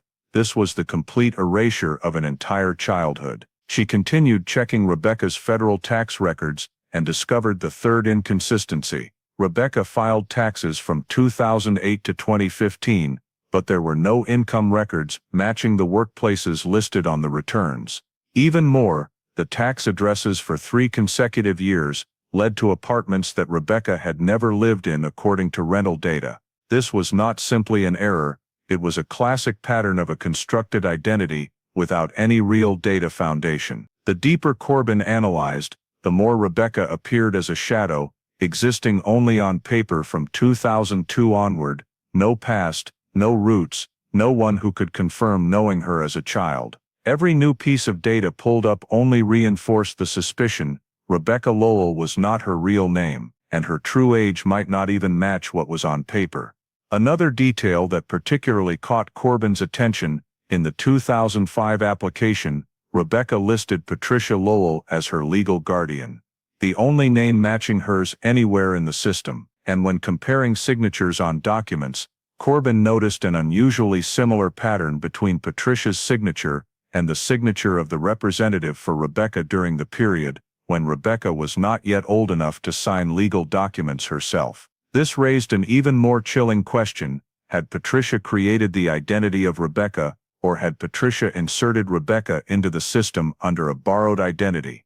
When reviewing medical records, Corbin discovered an extremely unusual point: Rebecca had no pediatric health exam records, no childhood dental records, no vaccination records, before 2004. This contradicted Indiana law, which requires every child entering school to have complete vaccination and health exam records. If Rebecca had ever attended school, it would be impossible for these records to be missing. So where had Rebecca been during her early years? Who cared for her? And why was there no official trace whatsoever of that existence? Corbin began examining residency records and discovered that before 2006, Rebecca was not listed at any address, but there was one intriguing piece of data. Patricia had rented a small house in the suburbs from 1990 to 1998, a house that had never been included in the investigation from the time the case was first opened. When she cross-referenced the map, Corbin realized that house was only a 12-minute drive from Ridgewood Park, and just 3 months after Lucy disappeared in 1989, Patricia moved out of the neighborhood and lived in that house for 8 straight years. Every thread of data from Rebecca led Corbin back to a single point: Patricia, from the anomalous SSN, the blank records, the non-existent schools, to the murky residency addresses, everything coalesced into a picture Corbin could not ignore. Rebecca Lowell was very likely a fabricated identity, created to conceal a missing child. And if that was true, there was only one person who knew the full truth: the person who had lived with Rebecca for nearly her entire life, the person who signed her documents, the only person appearing in her records, and also the last person to see Lucy Hartman, Patricia Lowell. Corbin closed the file and wrote one brief line in the report, but it carried the weight of 3 decades of investigation. Rebecca Lowell, =probable false identity. Direct investigation is mandatory. And with that line, the case moved into its most dangerous phase, where secrets buried for 27 years began to take shape, form, and the potential to shatter an entire life built on the foundation of those 1989 statements. Detective Sarah Corbin knew that if Rebecca Lowell was truly Lucy Hartman, then everything from 1989 onward, the entire file, all the suspicions, all of Patricia's statements would have to be rewritten from the beginning. But she also understood that this was a phase requiring absolute caution, because even one small mistake in DNA collection or surveillance could render the evidence legally worthless. So instead of approaching Rebecca head-on, Corbin implemented a multi-day passive surveillance plan to monitor habits, locations, and especially opportunities to collect DNA samples without violating personal rights. Rebecca was now 29 years old and worked as a cashier at a store near Broad Ripple. Her life appeared completely normal, going to work, coming home, shopping, and occasionally meeting friends. But for Corbin, what mattered was not Rebecca's social behavior, but the items she discarded: single-use cups, tissues, straws, cigarette filters, anything that could contain DNA. However, Indiana has strict rules. DNA collection must follow the abandoned property principle. The item must be publicly discarded with no reasonable expectation of privacy. In the first 3 days, Rebecca left nothing suitable. She always carried her own water bottle, did not smoke, and used tissues but put them in her bag. This made Corbin suspicious. Was Rebecca simply naturally careful, or had she unconsciously been raised to avoid leaving personal traces? On the 4th day, in the store's parking lot, the opportunity arrived. Rebecca drank coffee and threw the paper cup into a public trash can outside the store. A surveillance team member noted the time, photographed the location, and waited exactly 90 seconds per protocol to avoid any dispute over intent to seize. Then they approached, carefully collected the cup, placed it in a sealed evidence bag, and documented the exact time, place, collector, and conditions. The second sample appeared the very next day, a straw Rebecca left at a restaurant. The third sample, half a water bottle she forgot in the employee break room. All were legally collected. Corbin visually inspected each sample. She didn't need certainty that it contained DNA, only that it was possible. She signed the order to send the 3 samples to the Indiana State Police Laboratory, the state's highest authority DNA testing facility. In the accompanying file, she requested a direct comparison with the Hartman family's reference DNA, which had been stored in the national database since the 1990s. The process could not be disclosed, and the results had to be absolutely accurate. The analyses were given high priority status under Case Code 1989 HM. The 3 weeks of waiting passed in a heavy atmosphere. Every day Corbin checked her secure email, waiting for notification. She knew that a negative result would send the entire investigative direction back to square one, but a positive result, if Rebecca was Lucy, would be the biggest breakthrough since 1989. On the morning of September 14, 2016, the notification appeared on Corbin's computer screen: DNA match confirmed, 99.998% probability. Subject Rebecca Lowell =Lucy Hartman. For the first few seconds, Corbin didn't move. She read it twice, 3 times. Every word in the report was clear, with no gray area. Rebecca and Lucy were the same person. The DNA report detailed: sample from the paper cup match at 16 out of 16 markers. Sample from the straw match at 15 out of 16 markers, sufficient for confirmation. Sample from the water bottle, match at 16 out of 16 markers. Comparison with Lucy's mother's DNA, perfect match for mother-daughter relationship pattern. Comparison with Lucy's father's DNA, 99.9% match for father-daughter relationship pattern. There was no longer any doubt.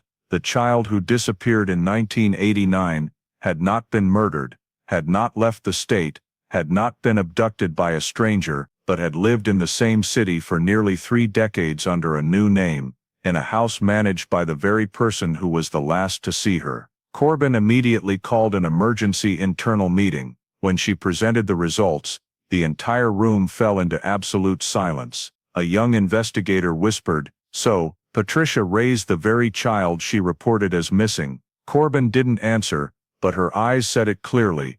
The investigation was no longer about finding a missing child. It was now about unraveling a crime that had lasted 27 years. She wrote the update in the case file: status change, missing child recovered adult, primary focus, identify perpetrator, motive, timeline of concealment, identity manipulation. This marked a rare shift in the history of missing person investigations. The case was no longer in the search category, but was officially reclassified as kidnapping, long-term concealment, identity fraud, a serious federal-level crime that could be prosecuted, regardless of how much time had passed. Corbin understood that only one step remained to complete the picture, confronting Patricia Lowell, but before doing that, she had to prepare meticulously, because the woman who had hidden a child for 27 years would certainly not admit the truth easily. And with the DNA results in hand, the Lucy Hartman case was no longer a cold case. It had officially entered the resolution phase. After the DNA results confirmed that Rebecca Lowell was indeed Lucy Hartman, Detective Sarah Corbin immediately moved to the next step, tracing the entire 36-year journey of Patricia Lowell, the woman who had raised a missing child, given her a new identity, and moved across multiple states as if covering her tracks from the very first day. Corbin opened Patricia's residency file, reviewed utility bills, rental addresses, insurance data, and tax filings, then began reconstructing a movement map from 1989 to 2025. The map emerged as a discontinuous but oddly rhythmic sequence of relocations from 1989 to 1990. Patricia lived in Ridgewood Park in Indianapolis, the place where Lucy vanished. Just 3 months later, she moved to a small house on Ainsworth Road, in the Indianapolis suburbs, where she lived for 8 full years without leaving any sign that a child was living with her. From 1998 to 2003, she appeared in Bloomington, Indiana. During this period, records showed Patricia enrolling in several vocational courses, but never completing any, fitting the pattern of someone trying to create a paper trail stable life to conceal the child's existence. The years 2003 to 2007 saw her move to Dayton, Ohio, where 3 reports emerged of children being approached by an unfamiliar woman in supermarkets and parks, though none had enough evidence to pursue further investigation.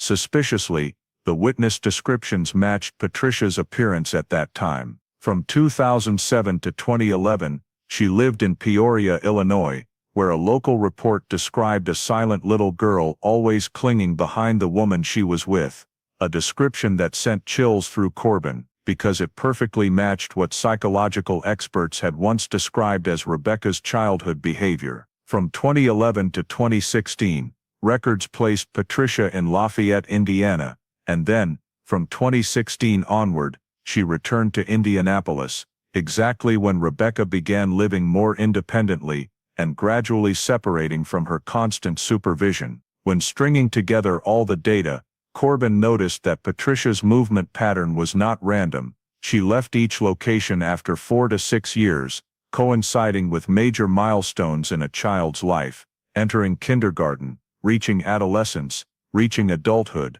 This could only occur if the caregiver was deliberately adjusting the living environment to avoid detection that the child she was raising had no paperwork, no past, no school records. When examining the addresses more deeply, Corbin discovered something even more suspicious. In several rental contracts or utility bills, another name appeared: Mark D. Halper, a man who had once lived near Patricia in Indianapolis before Lucy disappeared. Mark had no criminal record, but a patchy work history, often relocating at the same times Patricia changed states. In Dayton, the house contract was in his name, while the electric bill was in Patricia's. In Peoria, both appeared in the same neighborhood, only 2 blocks apart. This data suggested a parallel support pattern. Patricia may not have maintained the concealment alone for 36 years, but had financial or logistical help from this man. When rechecking 1988 records,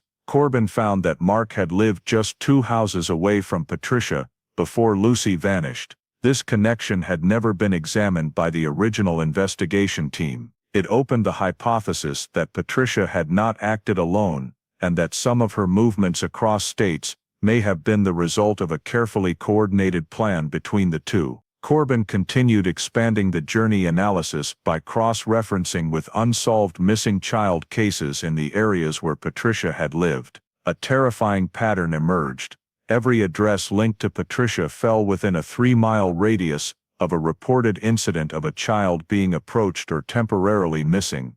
though no direct evidence connected Patricia to those incidents. But in cold case investigations, spatial and temporal overlaps are significant indicators of repeated behavior or the presence of someone capable of endangering children. Corbin flagged these cases for behavioral comparison.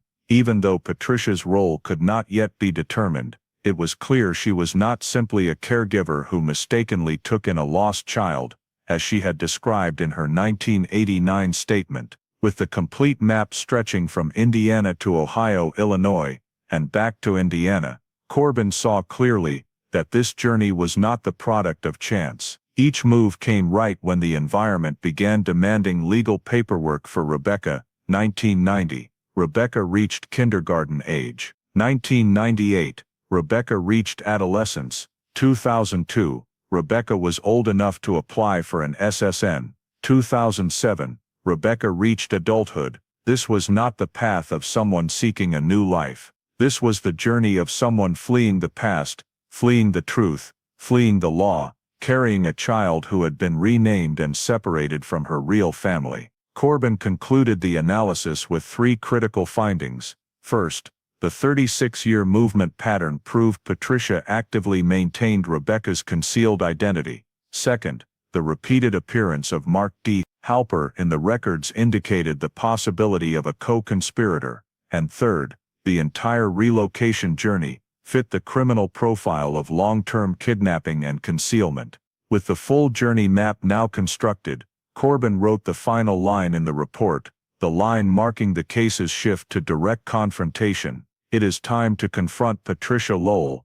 Detective Sarah Corbin knew that the moment of final confrontation had arrived, and tracing Patricia Lowell's 36-year journey, led the investigation team to Springfield, Missouri, where she had moved in 2022 under a short-term rental contract. This was the first address in many years where Patricia did not live near Rebecca, suggesting she might be preparing to change environments once again, or perhaps sensing something unusual, after police began reviewing records of the Lowell name in Indianapolis. Corbin understood that any delay could allow Patricia to vanish, as she had for 3 decades. Therefore, she submitted an emergency arrest warrant based on federal charges: child kidnapping, concealment of identity, forgery of federal documents, and prolonged obstruction of justice.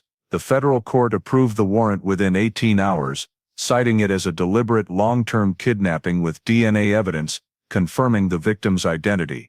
Corbin coordinated with the U.S. Marshals Service to execute the arrest plan in Springfield. In the Springfield file, Patricia's address was a single-story rental house on the edge of a quiet residential area. The plan was simple but precise. Approach early in the morning when Patricia usually went to the backyard to water plants, a daily habit documented by surveillance the previous week. No one wanted to use force, but they also could not give her the chance to escape as she had in previous moves. At 6:14 a.m., the agents closed in on the house. They formed 2 teams, one blocking the front door, the other circling to the backyard. When Patricia stepped onto the back porch with an old plastic cup, the lead agent read aloud, "Patricia Lowell, you are under federal arrest for the kidnapping and concealment of a child's identity since 1989. Patricia's initial reaction was not panic, but a defensive freeze, eyes wide open, hands rising unconsciously, yet her face showed not fear but the expression of someone who had always known this day would come. She did not resist, did not ask why, did not immediately demand a lawyer. She simply stared straight at the agent reading the warrant with an emptiness, as if something had been removed from her long ago. This caught Corbin's attention. Innocent people usually react with denial or panic. Guilty people are often shocked, but Patricia resembled someone who had rehearsed this response in her mind for many years. As the agents cuffed her, she spoke one short sentence, but one heavy with implication. "I did what needed to be done." Not "I did nothing wrong," not "there's a misunderstanding," but a statement carrying the tone of justification for her actions, as if she believed that taking and raising a child for 36 years was the right thing, or the necessary thing in circumstances only she understood. That sentence was immediately recorded and entered into the file, as a statement of significant psychological value for initial assessment. After Patricia's arrest, the investigation team executed the search warrant on the house. Though the house appeared tidy, everything inside contained a subtle layer of concealment. In the master bedroom, they found an old tin box hidden at the bottom of the closet. Inside were photographs of a small child taken between 1990 and 1995. Several clearly showed Rebecca as a young girl, but none included images of Lucy from the original file or the Hartman family. These photos showed Rebecca raised in complete isolation, no pictures with friends, no school photos, only shots taken indoors or in the backyard, classic signs of a child hidden from society. In the second drawer, they found 3 envelopes containing old documents, hospital bills without patient names, prescriptions without insurance codes, and a penciled sheet listing time markers, 1990, 1998, 2002, 2007, exactly matching the timeline Corbin had constructed. These markers could represent the years Patricia changed locations, or the developmental stages of Rebecca when she needed to adjust the living environment to avoid detection. The search team also discovered a financial file in the name of Mark D. Halper,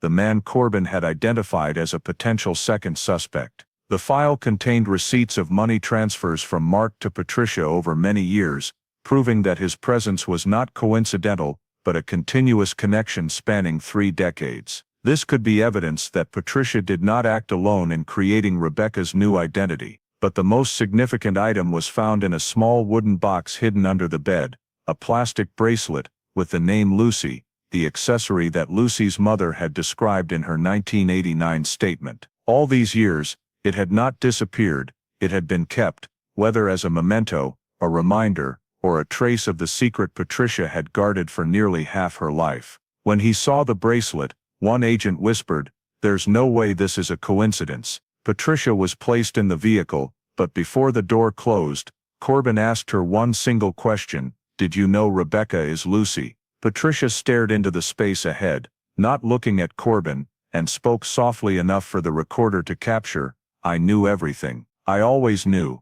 That answer not only confirmed her role, but opened the question that the entire next phase of the investigation would have to answer: why did she do it? An act of kidnapping, a delusion of protection, a plan between 2 people, or a story distorted over 36 years. The arrest warrant had been executed, evidence had been seized, and Patricia Lowell, the woman who was the last to see Lucy Hartman in 1989, had now officially become the central suspect in a federal case. From here the case entered the phase of decoding motive, the most difficult, the deepest, and also the phase that would determine the true nature of everything that had happened. During the search of Patricia's house in Springfield, the initial evidence uncovered only the surface of a 36-year concealment network. When all the document boxes, old photos, personal papers, and items were transported back to the analysis room, Detective Sarah Corbin began the next step, analyzing traces of identity forgery, a task requiring absolute precision, because even one mismatched detail could cause the entire chain of fabrication to collapse in a domino effect. The first document examined was Rebecca Lowell's birth certificate, the document Rebecca had used to apply for jobs, open bank accounts, and sign rental agreements. When magnified under high resolution, the team of specialists noticed 2 shocking details. First, the font in the date of birth field subtly differed from the rest of the text. Second, the Marion County certification stamp was offset by 2 millimeters from the administrative standard of 1987, a discrepancy that could only occur if the document had been recreated or altered by overprinting. Under infrared light, a faint line emerged beneath the ink, Hart, the remnant trace of the word Hartman, that had been scraped and altered. This was not merely a forged document, this was a forged document constructed from an original that had been manually modified, a technique common in the 1990s, when full electronic archiving systems did not yet exist. When continuing to analyze the old photographs in the tin box, Corbin noticed an unusual pattern. Many photos of Rebecca as a young child showed signs of trimmed edges, as if someone had deliberately removed people or background elements. One photo of Rebecca around age 6 standing in a backyard had the shadow of an adult figure crudely cut away beside her. Pulling the photo left a slight tear line along the paper edge. Another photo showed Rebecca sitting on a wooden chair, but the left edge had a curved cut, very similar to the technique used to remove a second person, a method commonly seen when someone fabricating an identity wants to erase traces linking to the child's real past. Worse still, two photos had their entire backgrounds replaced with a flat white tone, resembling the studio insertion technique that photoshops in the 1990s often performed when customers requested edits. Photo technicians determined that the white background layer had been glued over the original using photo adhesive, not a genuine background. Why erase the background? That could only happen if the original scene contained information linking to the true location, or to a person Patricia did not want associated with Rebecca, possibly Mark Halper or another unidentified individual. In addition, the agents found a thin notebook containing dozens of Patricia's handwritten notes, no recipient names, no dates, just short cryptic lines with a vague yet deeply defensive tone, such as, "Silence is safety. No one can take the girl back anymore. Don't let anyone see the old papers. Only carry edited photos." These notes not only reflected her psychological state, but also showed that Patricia maintained a systematic control of information, a hallmark of someone raising a child under a false identity. Another page listed 3 lines: 1989, move immediately; 1998, change case; 2002, new papers. These time markers matched exactly the relocation timeline Corbin had reconstructed, proving that Patricia's movements were not impulsive but a long-term plan adjusted to each stage of the child's development. Amid the document box analysis, Corbin discovered a small item that made the entire team pause: an old black steel key, the kind used for lockers or storage units from the 1970s to 1980s. No keychain, no label, but the key head bore the marking ART-17, a form of location code recognizable only to those familiar with specific areas. When this code was entered into the historical address database, the system returned an unexpected result: Ridgewood Municipal Storage Unit, Unit Number 17, a small storage facility, once located just 600 meters from the Ridgewood Park neighborhood. The storage unit had closed in 1996 and been overlooked in the original investigation because at the time, police found no evidence that Patricia had ever rented or used it. But the key proved otherwise. Patricia had access to a storage space near the disappearance scene, a space that had never been searched in 1989. Corbin immediately obtained a warrant to search the historical unit, now under city management. When the door was opened, a dusty space appeared, yet several items remained: a box of children's books, a thin blanket, a tin box similar to the kind used for storing photos, and a brown paper bag containing old birth certificate files, in which one sheet bore the penciled words, "Lucy, 1989, that had been torn in half. These items were not enough to reconstruct the full story, but they were sufficient to prove that Patricia had used this location as a transit point, or temporary holding place, after removing Lucy from the porch. Finally, when piecing together all the data, forged birth certificate, edited and cropped photos, defensive notes, secret location, cyclical address changes, Corbin wrote in the report,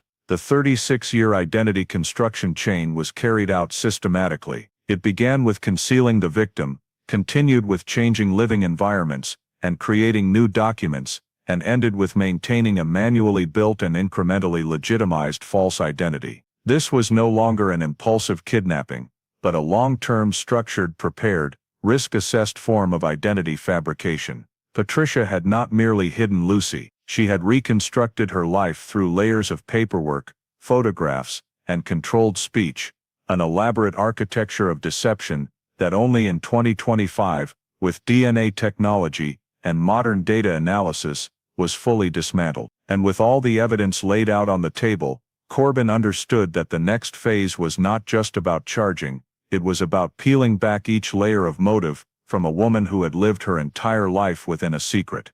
From the moment of her arrest in Springfield, Patricia Lowell remained completely silent for the first nearly 48 hours, a response the investigation team had anticipated in someone who had concealed a secret for far too long. But when the formal interrogation sessions began, that silence did not persist. Instead, Patricia began changing her statements with each round of questioning, each time offering a different version of the same story. In the first statement, she said she happened to find Lucy wandering and took her home because she was afraid someone might harm her. But when asked why she did not call the police, she replied, "I panicked. I didn't know what to do." In the second statement, she said Lucy ran after me into the backyard on her own, as if the child had voluntarily left the porch for no clear reason. In the third, she admitted she had hidden the girl for a while, before deciding to care for her permanently. Each statement contained details that contradicted the previous one, and none aligned with the evidence. No one heard any noise, no sign the child left on her own, no reasonable explanation for not reporting to the police. These changes displayed a classic defensive pattern. The speaker knows the truth is difficult to hide, but still attempts to construct a less culpable version. However, when investigators presented the DNA results and the chain of fabricated identity evidence, Patricia entered a state of extreme stress, and that was when Corbin asked the pivotal question she had held back for many days. "Patricia, in 1988, you lost a child, didn't you?" The moment she heard that question, Patricia's expression changed, for the first time not defensive, but collapsing. Archived records showed that Patricia had given birth to a baby boy in 1986. The child died in 1988, due to heart complications. This had never appeared in the 1989 investigation file, because Patricia had never disclosed it during questioning, after Lucy's disappearance, and the investigators at that time had not checked her obstetric records. Corbin asked her to recount her life at the time of the loss. Patricia cried, saying it was a loss I could not bear. She spoke of being alone, without relatives, without support from family. But when asked whether that loss was connected to her taking Lucy, she did not answer, only repeating, "No one understands me. No one understands that pain."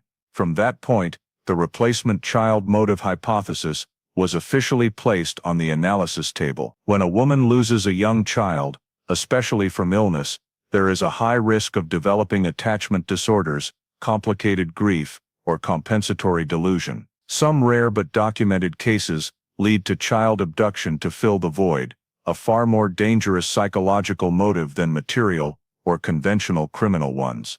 When Corbin re-examined photos of Rebecca as a young child, she noticed that Rebecca was dressed in a style similar to the style Patricia had once chosen for her deceased son, something visible in family photos from 1987. This showed that Patricia did not merely care for Rebecca, she recreated the image of the lost child through the abducted one, but the replacement motive was only part of the story. During the house search, agents discovered another shocking piece of evidence, an old letter in a yellowed envelope, no sender listed, dated only June 27, 1989, 4 days after Lucy's disappearance. Inside was one short sentence written in blue ink: "To keep everything quiet, just do as we said." No signature, no identity, no return address. But that sentence immediately opened a new investigative direction. Patricia had not acted alone, or she was under the influence of another individual who had known the truth since 1989, and left a silent reminder to ensure she continued the concealment. Corbin immediately submitted the letter for handwriting analysis. Initial results showed the writing did not match Patricia's, nor Mark Halper's, the man previously suspected of involvement. This raised a more dangerous scenario. A third unidentified person existed, who played a role in the abduction, or in maintaining Lucy's false identity. When confronted about the letter, Patricia first said she didn't remember, but when pressed to answer, she said, "That's from the past. That person is no longer in my life." But when Corbin asked directly, was that person involved in Lucy's disappearance, Patricia remained silent for nearly 3 minutes, a pause so long that everyone in the interrogation room stopped and waited, then spoke only one sentence: "I did my part. The other person did theirs." That statement was immediately treated as an indirect admission of a co-conspirator's existence. But who was that person? Mark Halper, another man who had appeared in Patricia's life, or an entirely new individual who had stood somewhere in the shadows of Ridgewood Park in 1989? Behavioral analysis of Patricia showed that she had not acted solely to fill the void of her lost child, but was also influenced by someone else, a person who may have suggested, supported, or even directed her decision in the hours immediately following Lucy's disappearance. The strange recipientless notes in the notebook further matched this hypothesis. Lines such as "stay silent, no one can know," "continue as agreed" suggested an exchange or arrangement that Patricia had never revealed on her own. At the end of the final interrogation session, Corbin recorded a strategic assessment. Motive may have originated from child loss trauma, but the 36-year behavioral structure indicates support or influence from a co-conspirator. Must open investigation into a second person. The case had come close to the truth, but this truth did not have just one face. It could have two, or more. And now, the investigation would have to peel away the final layer of the mystery. Who stood behind Patricia Lowell's shadow on the day Lucy disappeared? The federal court in Indianapolis opened the trial of United States versus Patricia Lowell in early 2025, nearly 36 years after the day Lucy Hartman disappeared. Though the time had been far too long, the federal prosecution made it clear this would not be an ordinary trial, but one combining next-generation scene reconstruction technology, advanced DNA analysis, in-depth behavioral evaluation, and the full trail of a decades-long identity forgery chain. Everything was designed to take the jury back to the pivotal moment in 1989, and for the first time, allow them to see the entire picture as a unified whole, something no investigator from the previous century had ever been able to achieve. Right from the opening statement, federal prosecutor Elaine Porter clearly stated her goal: "We are not merely proving an act of kidnapping, we will prove a deliberate systematic plan, carried out over 3 decades, with legal and psychological consequences that cannot be measured." To begin, the prosecution presented a reconstructed timeline using modern technology. A 3-dimensional model of the Ridgewood Park neighborhood in 1989 was recreated from old maps, historical satellite imagery, and witness accounts. When the model was projected on the large screen, the jury could see the Lowell porch, the backyard, the tree canopy blocking lines of sight, and the narrow path leading to the side road where the K9 scent trail ended. Using motion simulation software, the prosecution illustrated 3 scenarios: Lucy leaving on her own, feasibility below 7%, Lucy following a familiar person, 68%, Lucy being carried away by a stranger, 25%, but requiring appearance in a blind spot no witness could see. From this, the prosecution argued that only the scenario of Lucy following or being carried by a familiar person fit the entire scene structure. Next came the DNA, the strongest evidence in the case. The Indiana State Lab presented the comparison results between the 3 DNA samples collected from items Rebecca had discarded and the Hartman family reference samples. A chart displayed 16 markers in perfect match, yielding a near-absolute confirmation of the mother-daughter relationship. When the expert explained that Rebecca Lowell and Lucy Hartman are the same person, the courtroom fell completely silent. The prosecution then moved to the forged documents, the birth certificate with altered font, the misaligned certification stamp, the erasure marks revealed under infrared light, the photos with cropped edges to remove a second person, non-existent school records, a late-issued SSN with signs of number jumping from an inactive file. A forensic document expert gave the analysis: "This is not an administrative error. This is a deliberate chain of document processing carried out over many years to create a new identity for a child." When the prosecution presented Patricia's 36-year journey, a large map pinned to the courtroom wall, the jury witnessed the strange but consistent coincidence: every time Rebecca reached an age requiring legal paperwork, Patricia moved. Every time a minor missing child report or suspicious approach appeared in a state, Patricia left. A few months later, a retired investigator from Ohio was called as a witness and recounted a 2005 report of a middle-aged woman leading a girl with no school records. Though there was not enough evidence to prosecute Patricia in that case, the prosecution emphasized that the continuous movement and avoidance of records were classic signs of someone raising an abducted child long-term. The prosecution then dissected Patricia's statements through behavioral analysis. A forensic psychologist explained to the jury that the shifts in Patricia's accounts, from accidental to panic, then to "I just wanted to protect the girl," fit the pattern of an offender with complex psychological motive, especially in replacement child cases. When the prosecution asked the expert, could the loss of her child in 1988 have led the defendant to abduct another child to fill the void, the expert replied, yes, and in many cases they do not think of it as kidnapping, they think of it as saving. The prosecution also presented the mysterious letter found in Patricia's house, the yellowed envelope with no signature, and the content, "To keep everything quiet, just do as we said."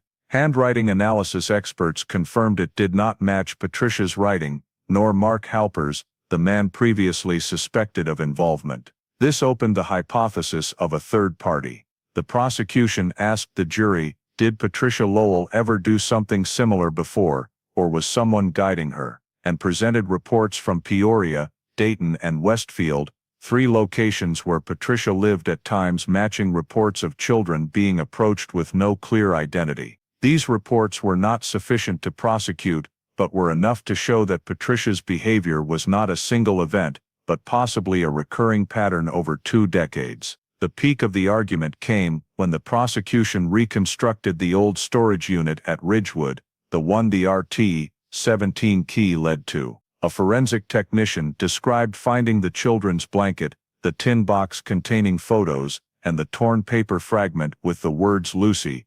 1989. The prosecution stated, this was not a random storage unit. This was where Patricia kept traces of the crime she never intended to share. Finally, the prosecution concluded before the jury, the defendant did not simply take a child, the defendant rebuilt her life around that child. The defendant knew what she was doing was wrong. The defendant planned, concealed and maintained that plan for 36 years. That was intentional, not an accident, not a mistake. The defense attorney tried to pivot by focusing on Patricia's psychological state after losing her child, arguing that she acted in extreme grief disorder. But when the prosecution countered by pointing to the forged documents, the reconstructed identity, the calculated relocations, and the mysterious man's letter, the defense's argument quickly lost weight. After 4 days of arguments and 2 days of deliberation, the jury returned a unanimous verdict. Patricia Lowell was guilty of intentional kidnapping, concealment, identity forgery, and obstruction of federal investigation. That verdict not only closed the prosecution phase, but opened the door to the final part of the story, what would happen to Lucy, the Hartman family, and the community that had waited for the truth for nearly 4 decades. The jury's verdict quickly led to the final sentencing. Patricia Lowell was sentenced to 32 years in federal prison on charges of child kidnapping, concealment of identity, forgery of documents, and prolonged obstruction of justice. The judge read the sentence in a packed courtroom, and though Patricia maintained her familiar calm, her hands clenched when she heard the words, "The defendant's actions caused immeasurable harm to the victim and the victim's family for more than 3 decades. No apology, no tears, only a distant gaze, like the eyes of someone who had long accepted that the truth would one day find her." Also on the morning of sentencing, the missing person file of Lucy Hartman, the case that had stretched nearly 36 years, was officially updated by the Indianapolis Police Department to solved. Investigators, forensic experts, and even the now-aged original witnesses were present when the system displayed that status. It marked the end of one of the longest-running missing child cases in Indiana history, but at the same time it opened questions that Patricia's statements had never explained. In the closing report, Detective Sarah Corbin documented the entire process of restoring Lucy's identity, from the age progression image, the first-week match, to DNA collection, and the reconstruction of the 3-decade journey. But at the end of the report, she reserved a separate section, Unresolved Vector, listing 3 indicators that the events of 1989 involved more than just Patricia. The first indicator was the yellowed letter found in Patricia's cabinet drawer, with the words "To keep everything quiet, just do as we said. Handwriting analysis confirmed the script did not belong to Patricia. Ink analysis showed it matched a type of pen commonly sold at gas stations in the Indianapolis area from 1988 to 1990, meaning the letter could well have been written immediately after Lucy's disappearance. The writer clearly knew what had happened and may have even played a guiding role, but even as the trial concluded, that person's identity remained unidentified. The second indicator was Mark D. Halper, the man who appeared in multiple addresses connected to Patricia from the 1990s into the early 2000s. Though he was not charged in Lucy's case, his prolonged presence in Patricia's life, the documented money transfers in financial records, and the fact that both appeared in locations coinciding with minor missing child reports, meant the possibility of Mark's involvement could not be fully ruled out. However, due to no direct evidence placing him at Ridgewood Park on the day Lucy vanished, prosecutors temporarily declined to charge him. His file remains in the status person of interest, open evaluation.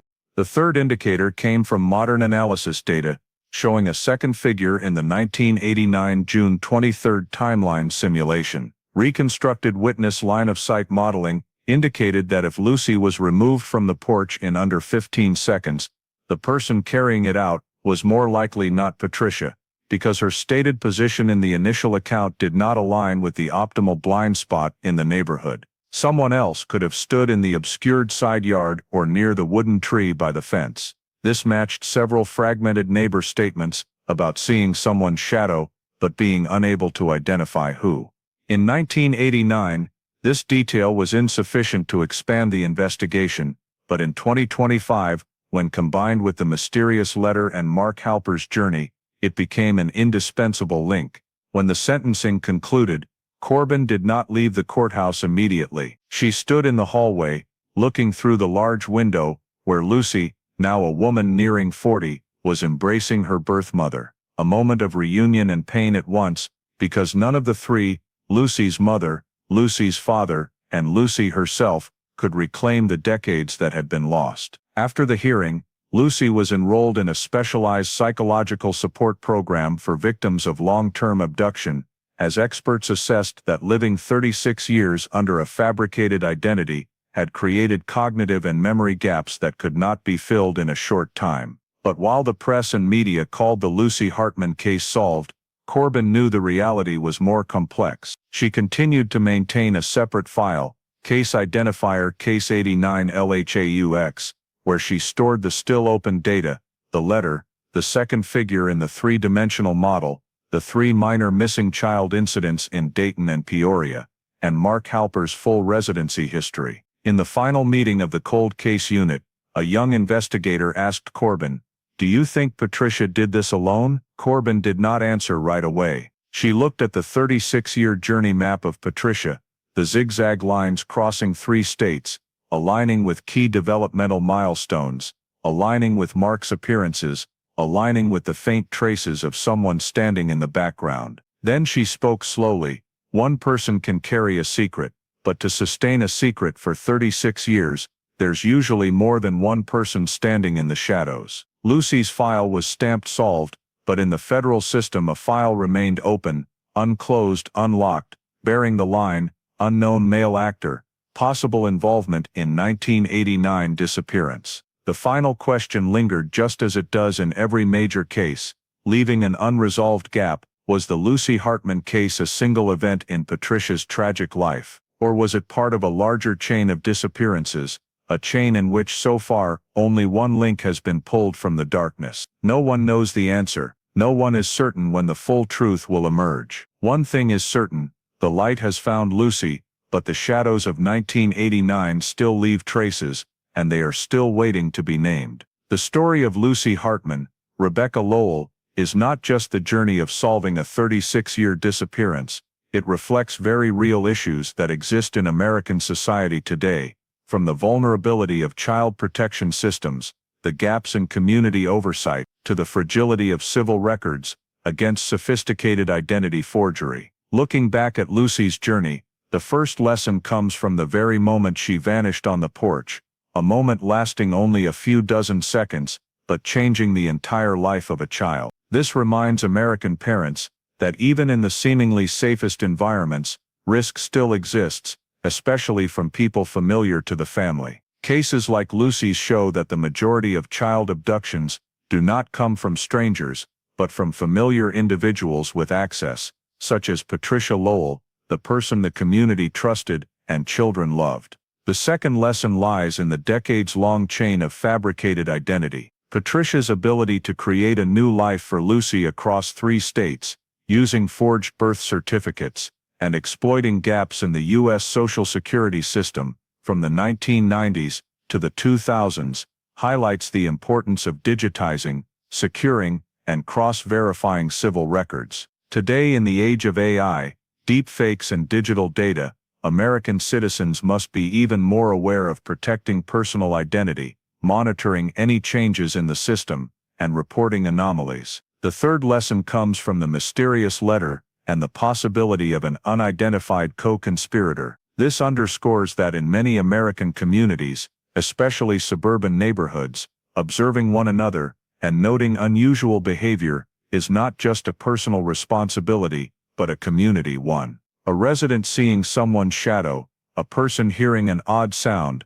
those small details, if reported early, can change a child's fate. Finally, Lucy's journey teaches us that justice can arrive late, but it arrives only when community, technology, and persistence converge. And in today's still turbulent America, that is a reminder that no one is ever fully lost to the darkness, as long as we keep searching. If you believe that stories like the journey to recover Lucy's identity need to be told to remind us to stay vigilant and understand more deeply, please hit subscribe to join us in the next cases. Thank you for watching, and see you in the next video, where we continue to bring light to corners that time seemed to have buried forever.